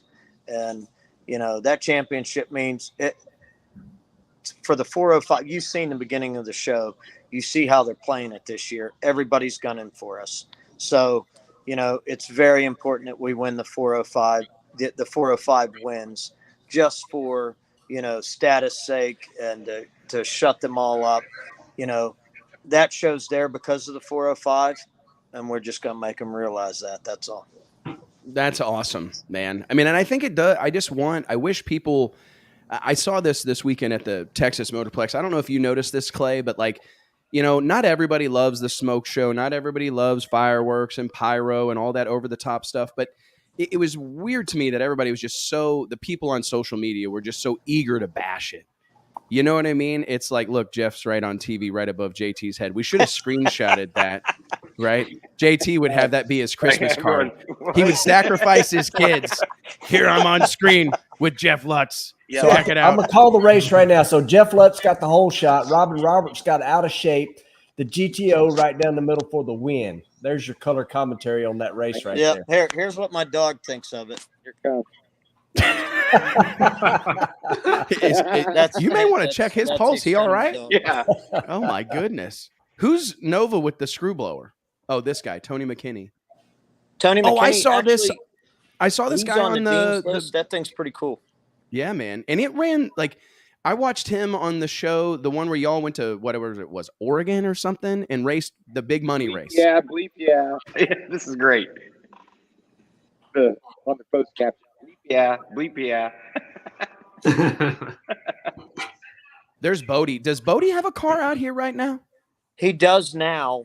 Okay. But, I mean, we're talking this is the 12th race, and he just brought it. So really? Okay. It's a beautiful 69 Camaro. It's blue with a black top. Okay. I think it's twin turbo. I never got to see under the hood, but it is beautiful. Anything Bodie owns. Bobby Ducati does not have gloves on, Mike Carpenter. I just saw tattoos on hands. I swear I saw it. I didn't want to say anything, but it's crazy. Hey, I'll be right back. I got to plug my computer in. Hold on. Are you serious? Mike Carpenter, the most technologically advanced of the whole group, his shit's about to die. Yeah. Hey, Hold on. John Gruden. What kind of motor's in Bobby Ducati's car, Jeff? Is it like a big, massive deal? Or it was a 706 nitrous motor. My wife's over there in the window. Hello, Mrs. Lutz. Tell her that we're sorry we're derailing you. Mike Henson built it. Okay. And I think it's bigger now. He does really good with what he got. And later on in the season, as the show airs, you'll see Bobby really starts kicking butt. He does really, really good. Is there any what's the word? Is there any merit, Jeff, to the Billy Glidden approach of like having a 706 or a 762 or something and being able to use all that power? I mean, is that what you're seeing Bobby Ducati do? Yes, because he starts out 60-footing people, 330 in them, you know, but the only problem is you get up against a turbo car. Like, you know, Jeff they Lutz don't 60-foot or 330, but by God, they can back half. So right to where that 706 isn't going to back half. But man, he gets out on them. And if he, you know, they finally fixed the tree to where people can't guess as much. And that took a lot of, can you explain that? Because so I guess a couple, 3 races ago, someone literally piles right into the comments. Brandon Smith says, plus he guesses. So take us through that deal, because I can't remember which race it was, but within the last 2 or 3 events, there was some drama about guessing on, there was a gentleman's agreement between Kai Kelly and someone not to guess at the light Jerry or Bird. something. Jerry Bird. Yes. So so take us through that. How have they fixed that? Because I've struggled with that a little bit myself. Okay. So when you take out the amber bulbs. Yes, sir. Okay. The 3 that come down and it turns green. You take those out. Okay. They they put it on random, so it could go 3/10, 4/10, or whatever. But guys like Bobby would sit there and watch, and they can count. You know, you turn that second bulb on, and your other guy turns second bulb on. They're smart 1, enough to sit there and count 2, 3, and see stop. when it turns green. Yeah. And they'll sit there long enough to figure out the random. Well, if that guy gets out on you 4/10, you're not making that up. By the time you let the button go, you realize he took off. You can't cover that area. You need a 2-second car. You know, so what they have done, they have got rid of the rollout on the tree. They've got rid of the 4/10, and now if you guess, you're going red. So they, you know, because that tree program was written in DOS, and it's still in DOS. You know, I know. and I get Sam so has I don't asked want to everybody- upset anybody, but like Just I like get all so good drag frustrated. racing software I know. is written in Mike DOS. and I got frustrated about this. Where were we? Mike Carpenter and I were somewhere, and it's like, man, can't we do better than this? You know what I'm saying? I'm not trying to be any kind of way, but like, Yep. you go to the tower at any drag strip in America, and people are up there going, "Did it lock up? Okay, hold shift." Yeah. And then hit like parenthesis Yeah. F9, and I think it'll restart. And it's like, what? reload the floppy disk. Yeah, I mean, I'm going, Yeah. can't we do better than this? These cars are going 350 miles an hour. Exactly. I just, so that's really actually exciting to hear, Jeff, that they found a way. And Sam had approached, you know, NHRA. I can't remember the guy's name that wrote the program, but that's his legacy. He does not want to change it, and that's going to be his legacy, is that program that he wrote for that tree, and he didn't want it manipulated in any way. So Sam and the guys got together and figured out a way to do it with the bulbs, and now it's perfect. You're racing. That's impressive. Yeah, they finally figured it out. You know, it took 9 races to figure it out, but now we got that guessing bullshit out of the way. You know, it rips your heart out to see somebody guess on you, and you know you can outrun them. So the fastest car's not winning the race. Now we're down to the fastest cars winning the race. That's awesome. And That's awesome. it's Jeff, growing pains, you know. Jeff, it's, what were you thinking when I just saw this clip where you're down there at the top end and Bird and I forgot who it was Daddy arguing. Dave. Yeah. Did And they you're show like, me breaking that up? yeah. Or you were just trying to understand what he was saying. Well, Dave got guessed on. Jerry Bird guessed on Dave, and Dave knew he had a faster car. But, you know, I love Jerry Bird to death, and that boy got hands the size of a sledgehammer. Yeah. Dave kept poking at him and poking at him. I don't know if they showed the whole thing, but Jerry finally stood up, and I thought, oh my God, I'm going to get the brake speed off me if I try to break this up. But I didn't. I'm want to telling see you, Dave. life Just lesson. time to go ahead and get out of it. Listen, life lesson for any young people out there. If you're going out tonight, do not break up fights. The guy who breaks up fights goes to the hospital. Ask Murder Tundra, top right-hand corner of the screen. All the time. If you break up a fight, you go to the hospital. Let them fight, because the guy who tries to get everybody apart always gets sucker punched, always gets clipped with a hammer or a tire iron or something. Yeah, it was crazy. Yeah. It was crazy down there. I just got out of my car and they're going at it, and I was like, "Man, we can't do this here. Not now." You know. And It's Jerry the first Bird, race of the season. Jerry Bird would have beat the brakes off Dave. I mean, just probably would have beat him to a bloody pulp. And they're both my friends. And when I jumped in there, I was nervous to get hit by Jerry. Yeah, you don't want to mess with them Cajun boys. Yeah, No, that's that's what I the was thing. saying. Any of them guys, Britt Cummings, all them guys from New Orleans, you want to stay away from Louisiana Roughnecks. Stay away from them cats, because they dangerous. I tell you what, I saw this in the comments that Scott Palmer was watching the show tonight, and he said that he's in Ennis waiting for y'all. So I guess, Clay, you must be right. What car would he run?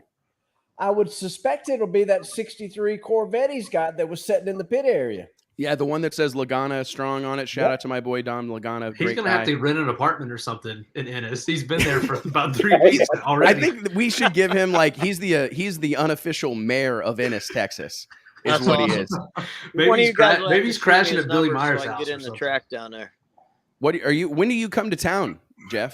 You know what? I don't know. I just changed the rear gear in this thing, and we're probably going to load it up Wednesday and head down that way. I'm gonna come out. I'm looking forward to seeing you, Oh, man. I that'll moved be down awesome. here. I moved down here. Well, if you want to so- get in, just let me know. I'll put you on my list, and you come in the Racers Gate. That way, you don't have to piss around with the line and all that shit. because we ain't broke. Yep. I don't go to the regular gate. I'm not a peasant. He No, just I'm drives joking. right through. No, I just drive through. Me and Doug Cook. No, they built a new gate for Motion Raceworks. No, they So- stopped me still. They're like, "Who's Oh this guy?" yeah. No, hey man, they treat me like I've been. You watch Andy Wes will Carter. be calling me, say, "Man, they won't let me in the goddamn gate." It's guaranteed. That is exactly what's going to happen. Just waiting. That's exactly what's going to happen. No, man. Yeah, but if we've any of been- y'all want to come and watch, you just let me know. I'll put you on my list, and you can fly right through that gate. Well, Hey, thank Jeff. you. And Be that's good to how it have you. should be. Like Clay, what would it mean to you as a top fuel racer if you could put a list at the gate at an NHRA national event? That would mean that Unheard of. Glendora is no longer in charge. But you know what I mean? Like that's what you're the show. Now Everybody's we got to coming to go see through you. COVID tests and all this bullshit to get on the list, to get in the gate, to come and help Clay. It's a mess. Oh my goodness, man. Oh my goodness. Yeah, That you must got be to a fill different out this list. thing online. That's a different list than Pat put me on when I came to Darlington, because I still had to sit there for a couple hours to get into that deal, and it was supposedly the VIP list. Knowing Pat, he probably put me on some kind of shit list to just sit there. Pat probably put you on the works here list. Yeah, This is a guy that works here. you see this Yeah. guy come in, just pull him over to the side and just hold him here for about 2 hours. The guy that cleans the Porta Johns gets right Yes, through. that's that list. Yeah. Oh my God, it's Hey, unbelievable. Jeff. So, go ahead, Doug. Can I break in? Please. So going back to that whole gig we were talking about earlier with I don't remember who it was, not wearing gloves and stuff. You guys Yep. feel like it's kind of your responsibility to set an example for these racers out here? I mean, It is, and let me tell you I've seen it a lot. that, and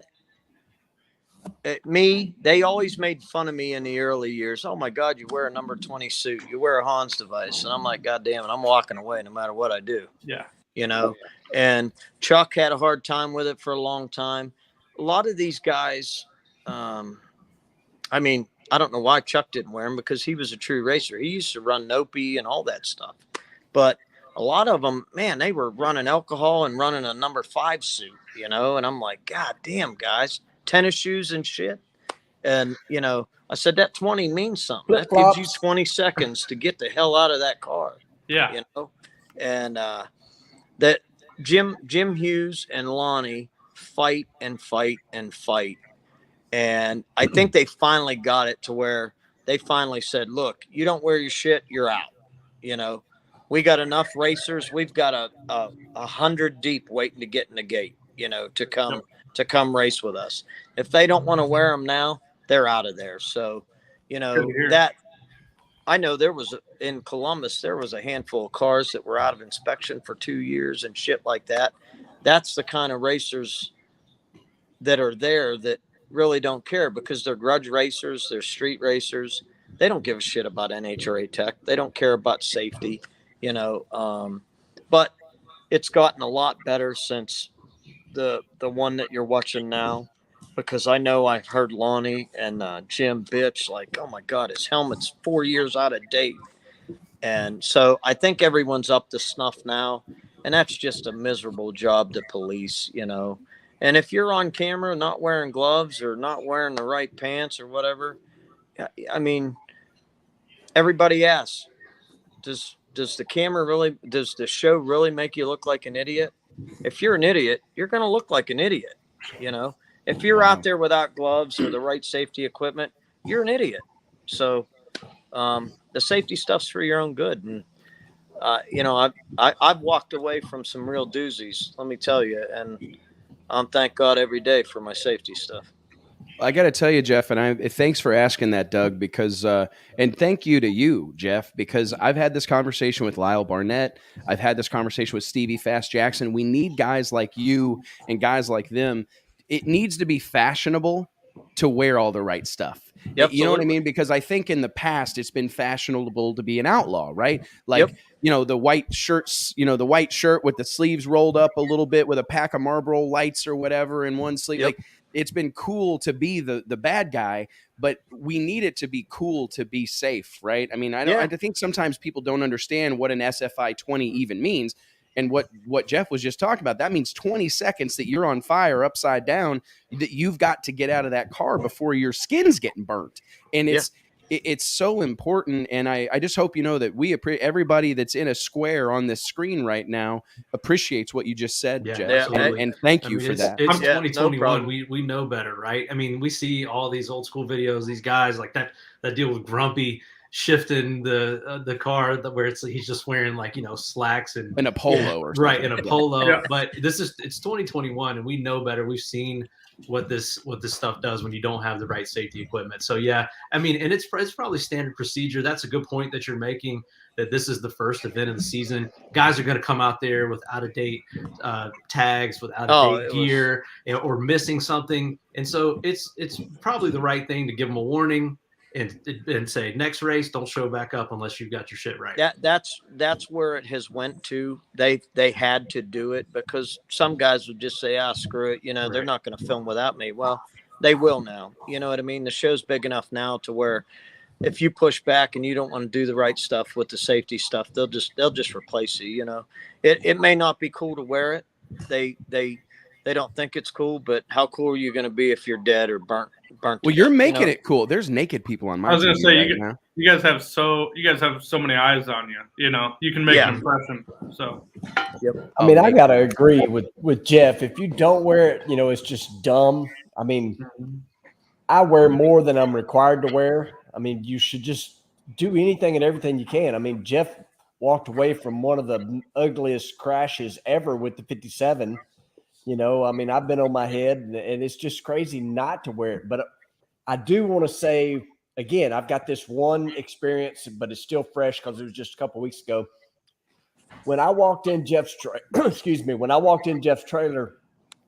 they were inspecting his helmet and his fire suit and his gloves. And that was going on. So those cars are being teched, at least as of Denver, which was 2 weeks ago, because that was the first thing I saw when I got there. And I saw Lonnie over checking Daddy Dave's car. I saw Jim Hughes over looking at cars. So, I mean, I don't know how much, like for us, it is an absolute must. And it sounds like over there it's becoming that way, which is it's an absolute must now. You know, they were laxed on it in the early years because of the outlaw mentality, but I've always worn it. And, Jim Hughes always uses me as an example.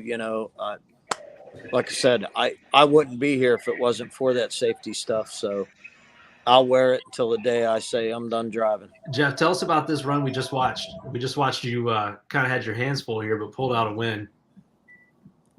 He can't see it, Mike. So that's right. You can't see it again. Sorry. Yeah. Yep. Is this, I guess, is the second round or semis, Wes? I think it's the semifinals. Yeah, I think I went to the semis. I don't know if is it Ryan? I think it was Ryan, wasn't it? JT, back it up.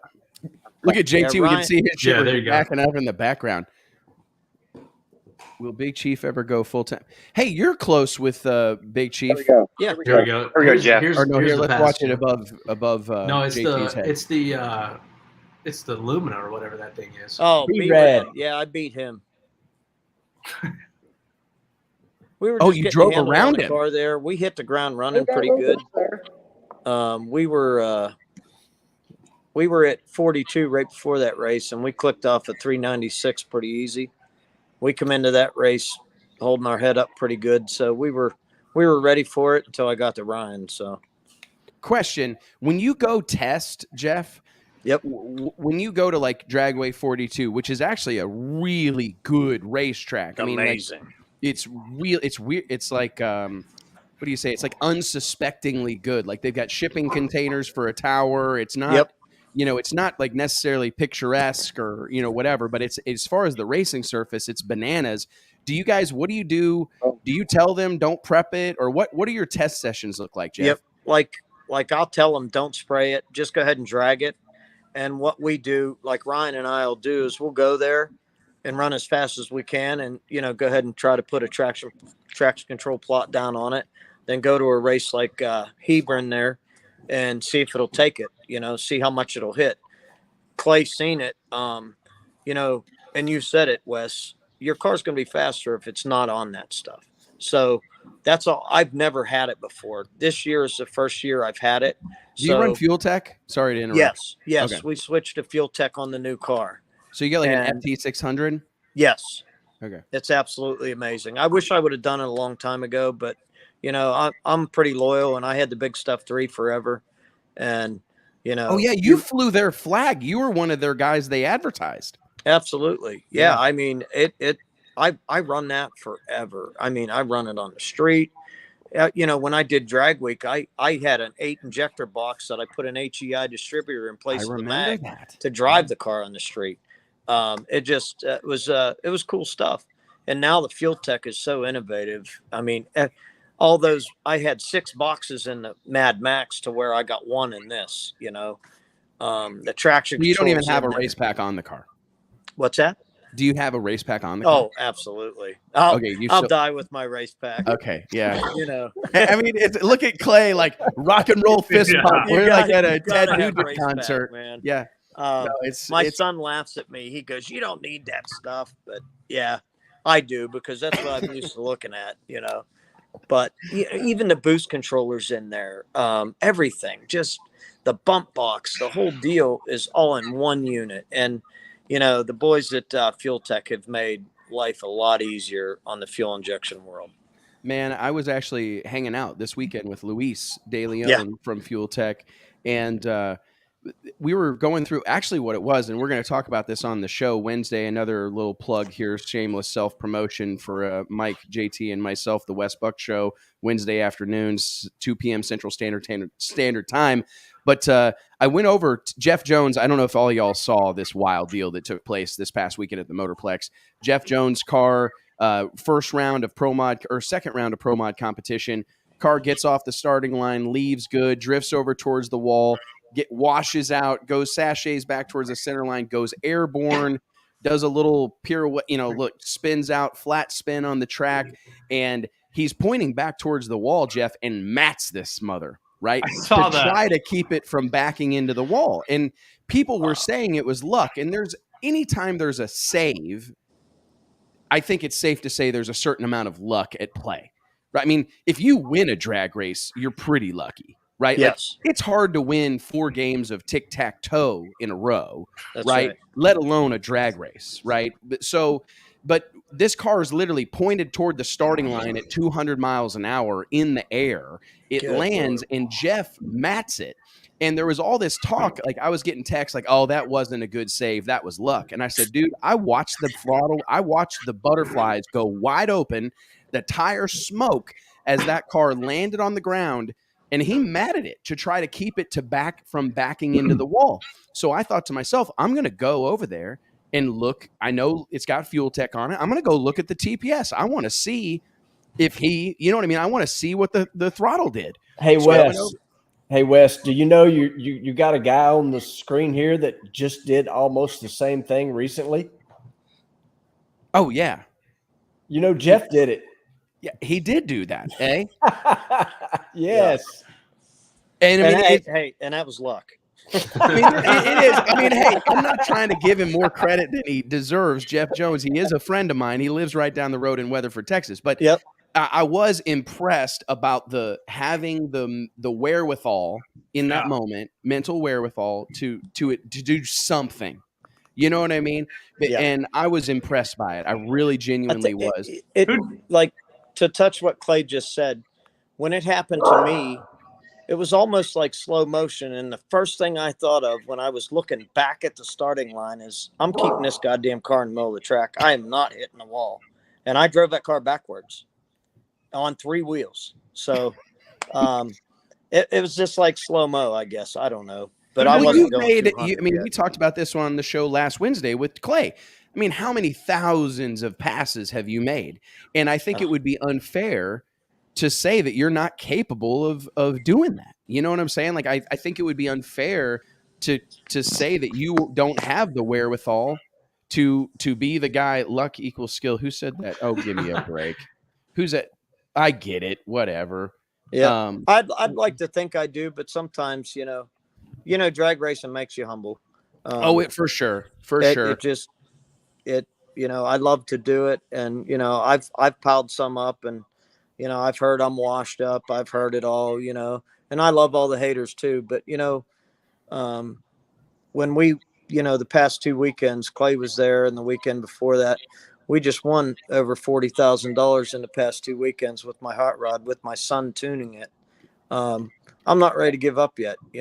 I think I got a few good years left in me, and Junior will step in from there, and hopefully he has the success that we've had, and it'll be pretty awesome. Man, we're your biggest fans, buddy. We really are. That. We're big fans of it. I've talked about this on my show. I think there has been a belief system because of a clip of me trying to pump up some PDRA racers that I don't support and believe in what's going on with the No Prep Kings. You know what I mean? There's some incredible racers in this world. I think what No Prep Kings, Street Outlaws, the original show, the whole 405 crew, Discovery, Pilgrim, for someone who earns their living in the sport of drag racing, I cannot say enough about what all of y'all have done for the sport of drag racing. I mean, it's insane. I know, talking to the vendors, everybody, Holly, Luis, Race Pack, everybody. And when I wrecked the 57, I called Jerry Bickle. He was my first phone call. And I said, "Hey, Jerry, would you be able to twist me something up real quick that Jeffrey and I could finish?" And he said, "Jeff," he said, "I got to thank you and the boys from Street Outlaws." He says, "Because of you guys, our build time is 2 years. They're 2 years out." And every vendor I've talked to just says that, the Street Outlaws, No Prep Kings have just breathed new life into drag racing. And you can see it, without the pandemic, you were at PRI and SEMA last year, a year before last. It was just absolutely amazing to see the vibe. I mean, it's huge. It's drag racing, I think right now is at the top of its game, and it's only getting better. I mean, it just seems like it's just getting better. No matter where you're at, the stands are full. Clay even said when he was at Bandamere, he said the stands were just packed. And it's awesome to see. And there's not one organization I hate. I used to run NMCA, NSCA, and you would race and your crew was sitting in the stands. Now there's actually fans in the stands, and it's just awesome. Man, I told you you're determined to make me cry, and you about got it done again. I mean, because it's true. Like going to these races and seeing and watching this stuff on television, like never in my adult life, Jeff, have I been able to watch drag racing on TV on prime time on Monday night. Exactly. I mean, this is a time. This is football. For 4 hours. And then 4 hours again tomorrow night. And the Discovery, it's if you go through your guide on TV, it's just Street Outlaws 24/7. Yeah, Sam had told me they got rid of Motor Mondays. Now it's Street Outlaws Mondays. Wow. So it's just crazy. And the fans make it worth it to me. When they say, "Oh, I'm sorry to bother you. You must get tired of this." I said, "Look, if this is the hardest thing I do all day, I'll be just fine." Because, I was that kid walking around the pits looking at the racers, and I just, to be that guy now that those kids are looking at, I embrace it. It's just awesome. Who are the guys you went and looked at? Like, because I mean, you're the modern day Warren Johnson. You're the modern day Bob Warren Glenn. Johnson, Warren and Kurt. I went to Columbus and seen them. Here we go again with you. What's okay, that? What do we see on the TV behind JT's head? So it's you versus Ryan Martin. Oh, I got my ass kicked. But I don't think it looked that bad. I mean, it looks like you left on him to me, and then he just kind of got usually by do. you. That's pretty close. Yeah. Yep. But, Murder Nova with the golf clap. Yeah, show my name.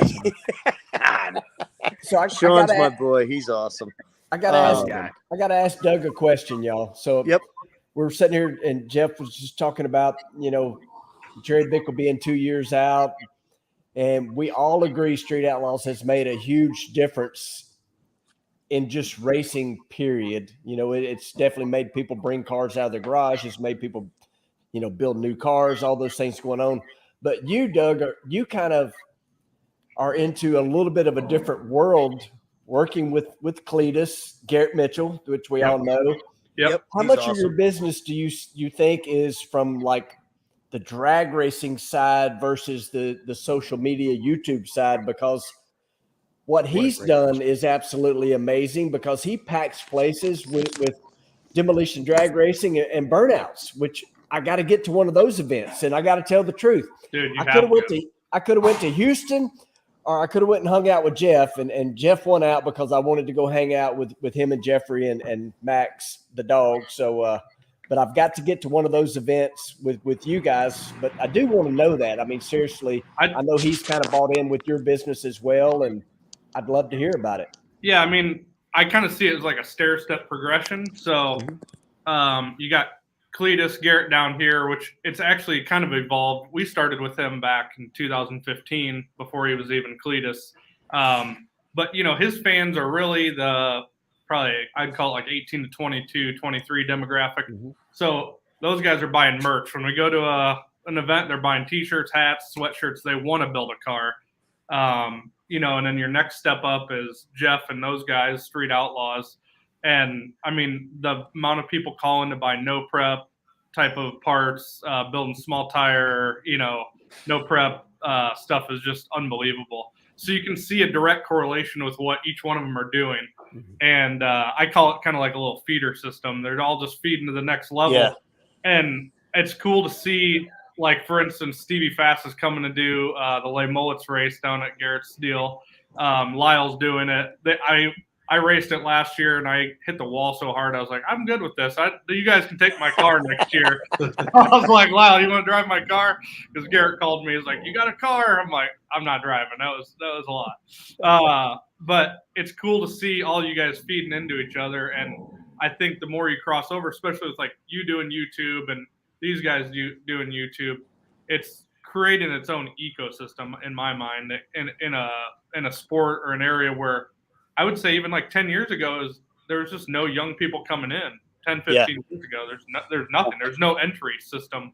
And now Cletus is an entry, no prep is the next step. You know, whether they make it to drag radial racing or pro mod or whatever, just it's kind of there to, you know, what they want to do. It's crazy to see the way Cletus has grown, because all the young kids, they're watching YouTube on their phones. They're not in the garage working on the cars. But now that Cletus has brought that to them on their phone, they're, you know, now they're in. And it's such a small community. And, you know, Cletus with drag racing and No Prep Kings and Street Outlaws, it's all one big deal. And it's just, Cletus, it's especially, crazy. He's brought the fun back. That to me is what, and that's what you're saying, Jeff. It's not necessarily about working on your car in the garage, or Doug, like you said, they're not buying parts, but they're buying merch, but they're enjoying what he's doing and he's having fun. And I think that is the thing that's been missing, especially for that younger generation. Yeah. I mean, we can't bring this up without bringing up, you know, Freiberger and Finnegan and Roadkill. Those guys are badass too. They were the beginning of the YouTube thing, in my opinion. Because they were. And I love their theme. Just get it running. It don't have to be right. Just I mean, I recently started. I've become friends with Finnegan, and same thing. I mean, Great guy. Just one of the best guys on and off TV. You know, in person, no matter who you are, he's And I'm a big consistency guy. Mike and JT know this. I'm big on no one's ever going to encounter me and have me treat them different, whether my dog just died or whether I just won the lottery. Like, unless that's you're drunk something in that the lobby at the JW Marriott. It's not me. That's JT. You know, but Me, truly, evidently, I love that Finnegan is one of those guys. No matter whether it's PRI, SEMA, at a racetrack somewhere, he's just always Mike Finnegan. He's happy to be here. He's a real deal car guy, and I have an infinite amount of respect for that dude. And to your point, Clay, they've done so much for the sport. You know, I mean, like, just making guys feel good. It doesn't have to be a record-setting car. Get it to the racetrack. Come be a part of this. Yep. I mean, David Freiberger's the same way. I mean, before we went live, we were talking about all of our trip to Saudi Arabia. That's who I went with, was David Freiberger. I mean, he's a straight up same guy all the time. You know, And we went to the mall. Somehow we ended up in exactly. Yeah, how did we end up at the shopping mall in Saudi Arabia? Yeah, that was an odd experience. Yeah, exactly. I think it's cool to watch people disperse into their own little elements too. Like whatever brings you in doesn't mean that's where you got to be at. Yep. But I got to tell you, one of the things that I've seen, and I'll just share a personal story, I've seen on tonight's episode, and I do want to remind everybody that the Drag Illustrated ride-along for Street Outlaws No Prep Kings Season 4 is every week. We will be doing this show every Monday night. I'm hoping that we can get Doug Cook to join us every Monday night. I'm hoping we can get Clay. I don't want to wear out the celebrity Jeff Lutz. If we can have him every Monday, we'll have him. But like we intend to do this, and we're going to do this a lot throughout 2021 and in the future. This is a new piece of content from the team at Drag Illustrated. We'll be doing this every Monday night. But so make sure you subscribe to the channel and all those things. But I saw on Monza's chest tonight, and a handful of other people's chest, No Limit Drag Racing 2.0. I want to give a shout out to my buddy Zach Smith and everybody at, I know Jeff, your car is on No Limit 2.0, Yep. the 57. Zach Smith, everybody involved with No Limit Drag Racing 2.0. This video game, here's a little personal story. My little boy, my son, he's not little anymore. He's taller than I am. He's 13. It's crazy to watch my son grow up, and I'll admit that like he's not.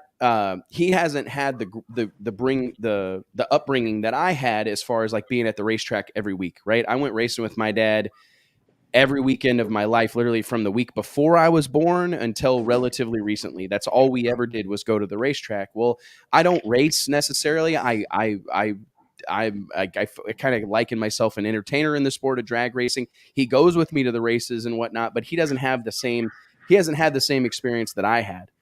In 2021, when No Limit Drag Racing 2.0, this video game came out. My son's a gamer. I mean, he's probably in the other room right now playing Fortnite, right? He's hardcore about this shit. And I introduced him to No Limit 2.0. I said, hey, dude, you got to download this game. We're going to race each other. And what has happened by way of this video game, guys, is my son, who hasn't really had a connection to drag racing beyond his father, he's telling me about what his car 60 foots. And he tested all day today. And I said, well, you're supposed to be at school. And he goes, well, I tested at lunch. And I said, whatever, but we literally have conversations about reaction times. We have conversations about 60 foot. We have conversations about suspension settings. And I know everybody gets all bent out of shape that kids stare at screens all the time and and gamers and whatnot. But if this is how they can learn about our sport, I'm all for it. Yeah. I mean, I'm having conversations with my son that I have never had. I mean, he told me, he's like, man, I can't get my car to run out the back like those other cars. He's got a nitrous car on 28 10.5s. I told him, I said, we got to build I said, listen, if you're going to play this game with me, you're going to build a 28 10.5 car with no bars, but no other rules. So 28 10.5s and no rules. So we race all the time on this game. I mean, almost nightly. And it's so cool what this game has done, because here's a 13-year-old kid that has now he's talking about 60 foot times. Now he's talking about all this stuff. And it's just like, it melts my heart, man. And I told him today, literally, I picked him and his little buddy wanted to go see some movie, Venom, the new Venom movie or whatever. And I took him this afternoon. And I said, I called you, Jeff. And you could have helped me out by knowing who I was when I called you. No. Sorry about that. Who's this? I'm like, my phone crashed. I lost all of my numbers. Okay. Oh, that's what they all Everyone. say. Broke my heart. But I called Jeff, and Max is with me in the car. And I'm like, hey, man, I'm going to call his car's in No Limit 2.0. He's like, really, Dad? I'm like, yeah, the yellow 57. He's in No Limit 2.0. He's in the game. I'm calling him right now. I got his number. Dad's got his number. Dad's got his digits. Right? Yep. I'm a Well, now I superstar. got your number back. Well, Yeah, thank God.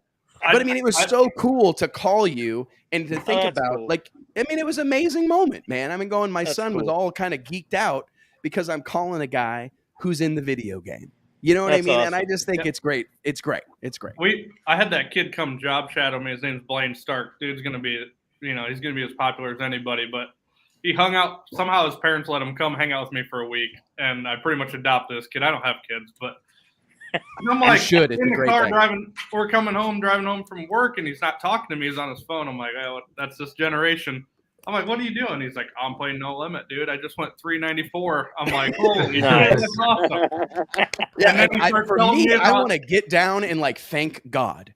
Yeah. You know what I mean? Like I'm just going, that is so amazing. He starts that, telling like, me about transmission gear, and I'm like, dude, how else are you gonna learn that stuff? You know, It's that's really awesome. impressive. Like, because It Max is. is like, my car keeps, I run out of gear ratio. So I'm I, like, I got to tell a quick conversation to story. have with your 13-year-old. I got to tell a quick story. So, a million years ago, Xbox, That's IHRA still had a a thing, game. Clay. I know, but this is way back. IHRA days for me. I was on the cover of the IHRA game, I and remember this. Yeah. we all got competitive, doing the top fuel thing, and I was getting my butt kicked, and I'm like, well, what am I doing here? I'll call Mike Klober. And I told him what setup I had and this, that, and the other. And he's like, the game is wrong. Don't call me about that ever again. A real top Of course fuel he said that. Oh, Those that's games my have come a only long bitch. way. That's My the only big thing bitch about these the games game now. is I told Max, I said, hey, listen, buddy, in no other facet, no other life are you going to have a 6-speed in your 10.5 car. Like, unless it's like a Liberty, maybe, I guess. But like, we don't have 6 speeds in these cars. Yeah. Hey, Wes, I got a question for you. How cold's that dinner? How cold's my dinner? It's frigid, big dog. It's frigid. I'm My gonna wife's check going to out, have to warm it guys. up. Hey, Jeff, thank you so much. Seriously, means the world to me, and I'll try to make it up to you someday, buddy. Wes, no problem. And then, hey, if there's anybody that I can help you with numbers or whatever that you want to get on the show, just text me. I got your number again. So if there's anybody that you want on, I know most of them, got most of their numbers. So Thank you so much, Jeff. Tell Yep. hi, Thank you, say Jeff. hi to your wife, and I'll see you in a couple days, okay? all right, Clay, thanks. We'll see y'all, Doug, everybody. See you, See Jeff. ya, brother. Thank you, man. Can someone bring us up to speed with what's happening on the show? Like, because we've It's not. over. Oh, well, It's over. I think they're doing the team attack now. So this is Okay. actually what happened Friday night. So this is kind of confusing. They're doing the Friday night thing as the second part of the show. I guess just because it's not as. What car is that? Important. Whose car is that right there? I was going to ask Jeff, and that's maybe something that we can talk about next week. But ETs, I mean, that's supposed to be kind of hush hush with this deal, right? And I've not really Like, heard he dropped a bomb on published. us. He said he dropped went it. Big bomb. And in fact, though, and I was watching and I saw some of the captions come up, and I think Ryan Martin was referring to some ETs also, something about you got a 397, you got a 398 car, something like that. And I was going to ask Jeff, like, what's the policy on ETs in this deal? I know a lot of these numbers, and I'm not going to say them. Yeah, but I'm let's not just either. think about what Jeff said earlier. He said he tested and went 396, and we just saw Ryan Martin, as Jeff said, kick his butt. So what does that tell you? Yeah. I mean, I think that what everybody better understand, and like my wife's in here right now, it's like, I'm getting one of these things. Like, I love what is happening right now. I love this style of racing. I absolutely love it. But these are fast race cars. Really? Like, I fast. don't know that people fully understand. I've talked to a lot of people. Kent Dagley in the comments right now. JT, click that NDA in place. And for the layman, it's a non-disclosure agreement. I don't know. They're hauling ass. From what Yeah. what I've heard, these cars are hauling ass, and that's They also are fast. I can tell you for a fact. super impressive. Again, earlier I was talking about I didn't understand fuel tech at all, so I just kept asking Jeffrey to put up a couple things. I needed engine RPM, drive shaft, and G meter, and he put up Those are very like quick, that's the key. yeah. And so he put another run up that I know what the numbers were, and even on the mountain, they were going very fast in Denver, very fast. So this is actually the time attack from Palm Beach. They didn't do, or team attack. They didn't do that in Ohio. What So I we are love is moving people in know chronological about a order. lot of this stuff, right? Yeah. Like, Oh man, this deal. People are passionate about this. It's so funny. I've had friends and family talk about Street Outlaws and talk about some of the people on this show, just in the street or just in passing, that we go to family reunions or whatever, and what's drag racing? I don't even know I don't know what that is. And I go back the next year, and man, dude, Ryan Martin is just whatever, and I'm like, so I go to my dad's repair shop from not knowing about drag racing to my dad's really repair following shop these people. in my dad's repair shop in Kirksville, Missouri, like where most of the world's problems are solved, right? I will go in there. I come home for a holiday or come home for 4th of July or whatever. I roll up in that joint and I bump into somebody, a customer, somebody I used to pump gas for. Like when I was growing up, I washed windshields, pumped full service gas, changed oil, stuff like that. And it's like I see these people that knew me when I was a kid. They know me, you know, they know now that I like work in drag racing or whatever. They're like, hey, do you know that Lizzie Musey? Do you know that Big Chief? Do you know that guy? You know, whatever. They got the fastest race cars in the world. I'm like, bruh, I know Clay Millican. Like I know people who got real fast race cars, you know, but they literally think these people are next to God. I mean, it's like, what's your thought on that, Clay? I mean, when you hear us say that, what's your feelings on that? It's television, and I'm always full of stories. Y'all know that about me, Doug. You'll figure that out. I've got a story for everything. So years and years ago, you know, I was on Pink's All Out. And everybody, you know, that was kind of the original to where this come from, if you'll know the 100%. truth. Yeah. So Rich Christensen, you know, the bald-headed guy that did the arm drop thing, knew zero about cars. Zero. And he told me, he said, more people are going to know you. I don't care how many championships you've won. More people are going to know you from being on Pink's All Out than they're going to know you from winning races in a top fuel car. And while that was on television, he was 100% correct. I mean, but that's got to hurt, right? It hurts in a way. I mean, to be honest with you, you know, your fans are your real fans. If they know who you are, they know what you do. You know, I think that's true in anything. You know, I mean, Wes Buck is famous in his circle. Right. And I don't race. Like I tell people this all the time. I said it to Lyle today. I said, like, Lyle Barnett, I said, man, turn the camera around and point it at you. Like you can't wait for Fox to make you famous. Yep. You can't wait for ESPN to make you famous. You can't wait. You know, like I went to the NHRA national event, and I say this as humbly as I possibly can. I mean it from the bottom of my heart. Mike and JT knew me. I would walk around events like PRI, SEMA, hoping and praying to God, literally not being dramatic, that someone would just be nice to me. Not talk to me, but just be nice to me. And Mike's, I mean, I'm serious.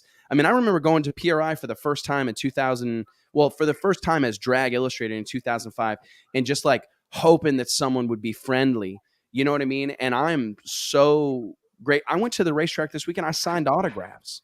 I talked on the PA. You know what I mean? They asked me. They called me and asked me to be an announcer because they said it would add to the show. Never in my life did I ever anticipate having someone like Andy Carter and Billy fucking Meyer. This guy all but invented drag racing, the first ever drag racing super track. And they're calling me saying, hey, will you announce? You know, and I'm going, wait, you want me to talk on the PA? Like, you don't want me on the microphone. And it's such a humbling experience, but it speaks to what Doug is doing, what you're doing, Clay. Like, you're taking matters into your own hands. We're not going to wait for Fox to shine a light on us. We're not going to wait for ESPN to shine a light on us. We're going to do it ourselves because the tools exist. The platforms exist, you know, and it's really insane, to be honest, because I don't know that ever before in the history of mankind have there been so many tools and pathways for us to connect with people. You know what I'm saying? I mean, like Mike experienced it. Tuesday, Wednesday night, people are hollering at Mike Carpenter from the crowd at the Motorplex saying, hey, I want you on Wednesday. What's up, dude? And it's like, it's an unbelievable thing. Am I wrong, Mike? I mean, it is. It's amazing. It's an amazing thing. I think what you're saying is make your own. If there's not a platform or there's not a pathway to what you're trying to do, make it. When you talk about the PRI deal and you talk about wanting someone to be nice to you, do you remember the party? You remember the big party, the Howl at the Moon party? Yeah. And you had to get an invitation. And we didn't. I don't think we didn't have got one the first year. And no. That planted the seed in our brain. We're going to have our own party. So, you know, if we can't get into yours, we're going to make our own party. Make your own way. If you're not getting the spotlight, if you're not getting the exposure that you think you deserve, then, you know, it's on you to kind of blaze your own path. I mean, Clay said a minute ago, that the video won't be ready yet because he's got to edit it. Right. I mean, and like, okay. And you're preventing that from happening right now. Okay. But like, let's kidding. everybody, But- and Clay I Millican think is one of the NHRA greatest to ever do this. And in You know what HRA, I'm I saying? think that the common feeling is, well, that's their job. I'll wait on them to do that. I shouldn't have to do that. But Clay, being a man of the people and someone who's well-versed in all of these avenues and has done it all and is not afraid to go appear on a Street Outlaw show or on Pink's, he understands that he has to edit his own videos if he wants to get it out there. And I think that's to my point of make your own path. You've got to do it all. I mean, I look at someone like Clay and I think about, this is a guy who's done it all. He's won world championships. He's set records. I mean, we talked about this earlier. He to this day, he's the quickest man on the planet Earth to the 8th mile, 2.89 seconds. Right? We watched, we watched Britney Spears go, or not Britney Spears, Britney Spears. Jesus Christ. I've been watching too much Netflix. You know what I meant. Clay, Clay, I think is also. Are you not the winningest top fuel driver in IHRA history, or percentage wise? He's from. What are the stats over there too? Because you In had some gaudy IHRA stats. I mean, I can remember being in awe of that when I was extremely young. Gaudy IHRA stats. Oh, look at he's spinning it around. Yeah. Flip to the camera. There's no way. Home Depot didn't have that cabinet. You had to have that built. We talk about Steve Torrance now and his winning percentage. Clay was like the original Steve Torrance over in IHRA. It was almost automatic what this guy would do back in the mid 2000s.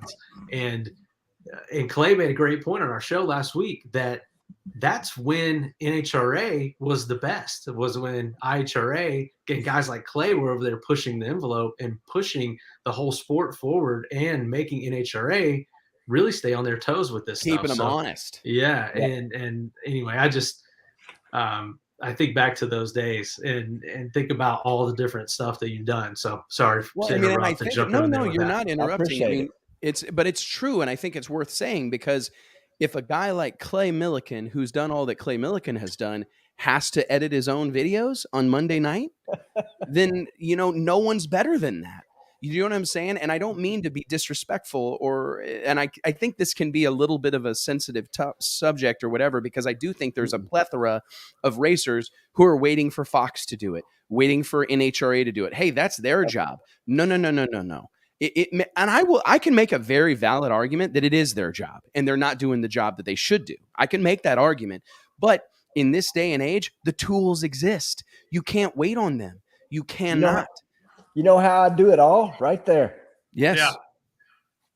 I mean, you've got an editing studio. And Doug's group, I mean, I said it earlier in the show, what they're doing. They're not, looking at the traditional avenues or waiting for someone to talk about how awesome Motion Raceworks are. They're building their own, empire, social media empire, working with Cletus, and he's kind of doing the same thing. Doug's been doing videos. Right. I watch them. Yeah. I mean, and it's like, I think everybody gets like laser focused on, well, I'm not a video editor. Dude, I edited in a video. I mean, it's embarrassing. Mike can attest to this. I edited a video while I was driving down the highway yesterday. I was stuck in traffic, admittedly, but like, this isn't rocket science. And like, the tools are available to you. I mean, we're all carrying around a 4K camera in our pockets. I'm not sure what's scarier. Maybe possibly driving Scott Palmer's Studezilla or riding with Wes on the highway. Shut your mouth. They're about the same level. I kind of feel like I need an SFI 20 suit when I'm riding with you on the highway, dude. All I'm going to ask is, Clay, when are you going to do a burnout car? Oh, man, I'm kind of like, I want to do that so bad, but I'm a little bit like Lutz in the fact that, they do 15 races a year. I'm doing, 22, I think it is this year. Yep. And, but yes, I might have to just come borrow yours. Well, Lyle's driving mine at this next one, and then after that, it's free game to you. So, what's your burnout car, Doug? Is it like a Monte Carlo? It's like it's an old T-type Buick, and we put an LSA supercharged engine. It was zooming. It's just obnoxious. Yeah, no brakes. It's just obnoxious, but it does just kill our burnouts. They'll burn the tires off in a minute. But I'm building a burnout car. So when's the next burnout event that we should be a part of? Because Drag Illustrated, we need a burnout car. Let's do that. What would it be?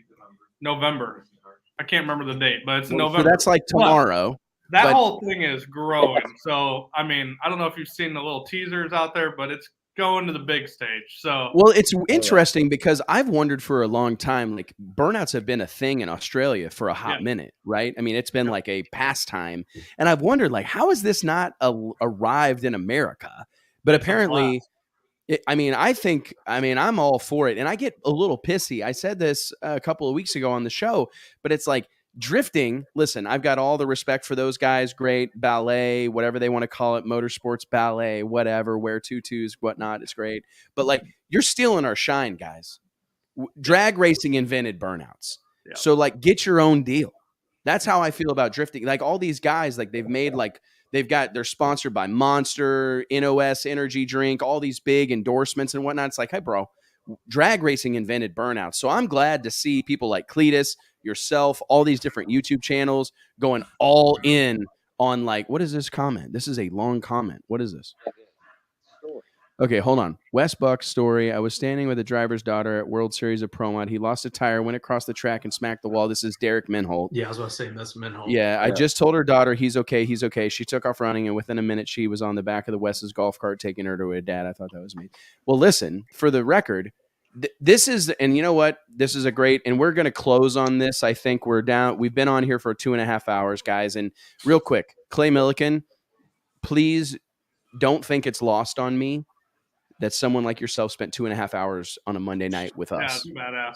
Yeah. No, listen, do not think it's lost on me. JT, Mike, Mike's wife broke her foot earlier today. Your little boy, your little girl are both sick. And you took your Monday night and gave it to us. Thank you, Mike.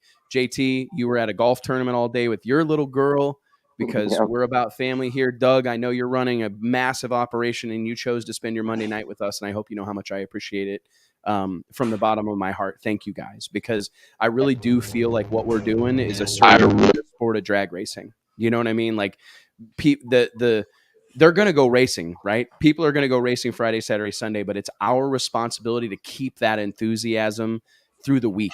It's our responsibility to keep people talking about this stuff. So Clay, JT, Mike, Doug, thank you guys very much. It means a lot to me. Yeah, Clay spent a couple hours with us last Wednesday too. So yeah, Clay. We can't shake Clay loose, but I will say that like I tip my cap to anybody who's ever put on a race, whether it's the NHRA, IHRA, PDRA, NMCA, all these other sanctions and series, because I've told my wife before, the thing that bothers me the most, the thing that I think about the most when we have a race, and we've been blessed, right? Like we've had 3 incredible years at Bannermere Speedway, 2 incredible years in Orlando with the World Door Slammer Nationals, but I don't get nervous about paying the purse. I don't get nervous about writing checks. What I get nervous about is somebody getting hurt, because it's not lost on me that this shit is serious, right? I mean, this shit is dangerous. And I tip my cap to the Donald Longs, the Tommy and Judy Franklins, Tyler Cross Snow, all the people at the NHRA, Cletus, Victor Alvarez at FL2K. I mean, you think about events like, especially these streetcar events, right? These guys are not, by and large, experienced drag racers. They've got Dodge Vipers that make 3,000 horsepower, or late model performance cars that make big power, and people can get hurt in a hurry. And this stuff is dangerous inherently. And I just hope everybody out there that goes to a race, like it's a great thing to put on an event, and it's a great thing to get badass trophies made or have a dope logo or whatever. But the fact remains that people can get hurt doing this shit. Like it's very, very dangerous. Even with the best equipment, you can get hurt. And that moment that this gentleman in the comments, JT, I can't remember whose name it was. I would like to give him a little shout out if you could scroll up. I remember that moment. The guy who mentioned Derek Minholt's crash is the guy. Okay, yeah, Paul Cochran. Right. Thanks, Paul Cochran, because you know, it's not about me. It's about Derek. I mean, like Derek Menholt, he was a sponsor of our race. He's someone I've watched come up through the ranks, racing Top Dragster, racing Top Sportsman. Finally throws his hat into the ring to run Pro Mod. He brings Steve Petty out to our race. Steve Petty, like the Steve Petty, Pro Line Steve Petty, brings him out to Denver, Colorado to tune his car. He was an odds-on favorite to win coming into the event, but he's got a badass Tim McCamus race car, kept him safe. The thing bounces off both walls, shit's flying. It was a disaster of a situation. And it's funny because I remember being in my motorhome, not my motorhome, Flying A Motorsports. Shout out to Alan Cape and all the guys at Flying A Motorsports in Cuba, Missouri. Literally drove a motorhome across the country so my wife and I and my kids would have a place to hang out during the race, because that's so important. Anybody who's ever put on a race, like a safe haven, a place to go hide, is so important. Huge shout out to those guys. But I remember sitting in my motorhome after Derek had wrecked, and he was fine. It was fine, but I had to go there to collect myself because, it's not lost on me that this dude, could have gotten hurt racing for a trophy and a check at my event. You know what I'm saying? And it's like, I tip my cap to every drag racer, to every wife, every husband, every son, every daughter that's strapped someone that they care about into a race car and sent them down that 8th mile, quarter mile, 1,000-foot, puppy dogs in the house, because it's not lost on me, man. And I appreciate you guys. It's such an incredible thing that we have here, the willingness of these people to throw their hat into the ring, right? Walk into the fire. It's an amazing thing, man. And I just, I don't know. I feel lucky every day to wake up and be a part of this community. Like, Doug, you're a smart guy. You could do anything you want and be successful. You can make computer chips. It sounds like Apple needs them, that you should hit some people up. But no, I think you're fairly sharp. But I mean, Clay, you could race anywhere. But the fact that you guys are in drag racing makes me feel excited, makes me feel proud. And man, I feel lucky to be here, dude. Seriously. That's a good family. Right? I mean, it's a good group of people. Yep. I mean, I grew up at the racetrack. Yep. I told my wife, like, you couldn't take your kids to like a Cardinals game and just let them go. No. But you could sure as hell take them to a drag race and just let them go. No one's going to let them get hurt. No, everybody's going to take care of them. I mean, it's amazing. Mike grew up at the racetrack, right? I mean, You know what I'm talking about. Like, hey, is the Bug Tussle still around? The Bug Tussle Bomber is still around. Good. Yeah. Good. I don't know if you guys saw my dad's car got tore up real bad at the PDRA race in Galat last week. I talked to him. Did you talk to my dad, JT? Yeah, he came in the office to get a couple business cards. Yeah. Just for the record, JT Hudson has designed every iteration of my father's business cards for the last 430 years. And I'll be like, this looks really modern and great. And he'll go, can you add more flames? Hey, can you make my logo bigger? Yeah. Logo bigger, add more flames. Can we do some stroke around there? Like, yes, make it loud. I love it. Oh my God, funny, man. And I'll get to it. He'll just pull a chair up next to me and go, let's just do it now. He'll sit there until you do it. Yeah, he will. Yeah. He will sit there until you do it. He said, man, it just costs so much. Like, he said they're probably done, for this year for sure. But, and he just talked about the cost of going racing, and it's a dream of theirs, of course, that, Wes. And they were living their dream, but now they tore shit up, and it just costs so much, and it just doesn't know when they're going to be back again. So it's tough, man. Doug, you can touch on that briefly, and we'll end on this. I don't want to end on a sour note, but you just tore the Nova up, right? Like, and I think there's not a racer that's watching this tonight. Like, everybody's afraid of that moment.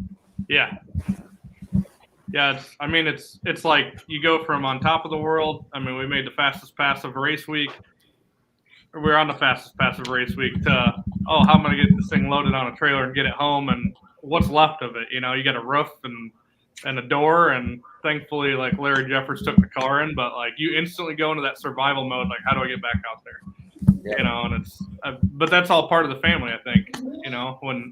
When you're out there racing with your friends and stuff, you don't want to be away from it for very long. And if you do, we're ready to leave anyways. So that's a fact, man. I mean, it is. It's crazy. I mean, and I think, Clay, like, I'm curious, you've tore some stuff up on the highest of levels. Does that does it feel, is it as like my dad tore up his pro stock car at the PDRA national event here a week or so ago in Galat. I'm curious, do you have that same level of affinity like to your Top Fuel dragster? Like, or do you cringe when it gets a scratch whenever the Zeus tool slides a little bit and you fuck up the wrap? I mean, do you have that same kind of connection to the car? 100%, because you got to remember the way I pay my bills is that Top Fuel dragster, and we're a small team. We have one. We do not have a spare car. We don't have a spare chassis in the top of the trailer like all the factory teams. So yes, when it drives me nuts if I see one of the crew guys step across the car, I'll be like, hey, walk around the car. Wow. That's how we pay our bills. I mean, that is all I have. You know, that car has to be at its best every time I stomp on the loud pedal. So you better believe that I take serious pride in the car. Now, I don't lay a towel on top of the intake when I pull a spark plug out, but listen, Clay, yeah. I think we should get the chutes out, because that may be a sound bite that lives on for a million years. Thank you guys so much. Like that, this has been spectacular. We couldn't do it without 240 right now. We've had hundreds upon hundreds of people watching this deal. Thank you guys all so much. Seriously, like Mike and I, JT, we say this every Wednesday. Your comments, your likes, your shares, that's like oxygen to us. It makes all the difference in the world. And I just want you guys to know how much we appreciate your engagement, participating with us every Wednesday night, now every Monday night, or every Wednesday afternoon, now every Monday night. Thank you guys. Doug, shout out to you, the whole team at Motion Raceworks.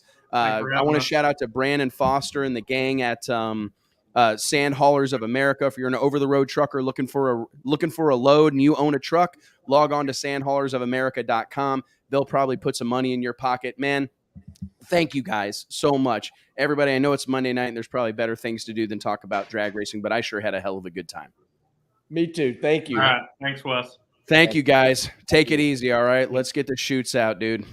Thanks, everybody. Yeah. Talk soon. See you guys.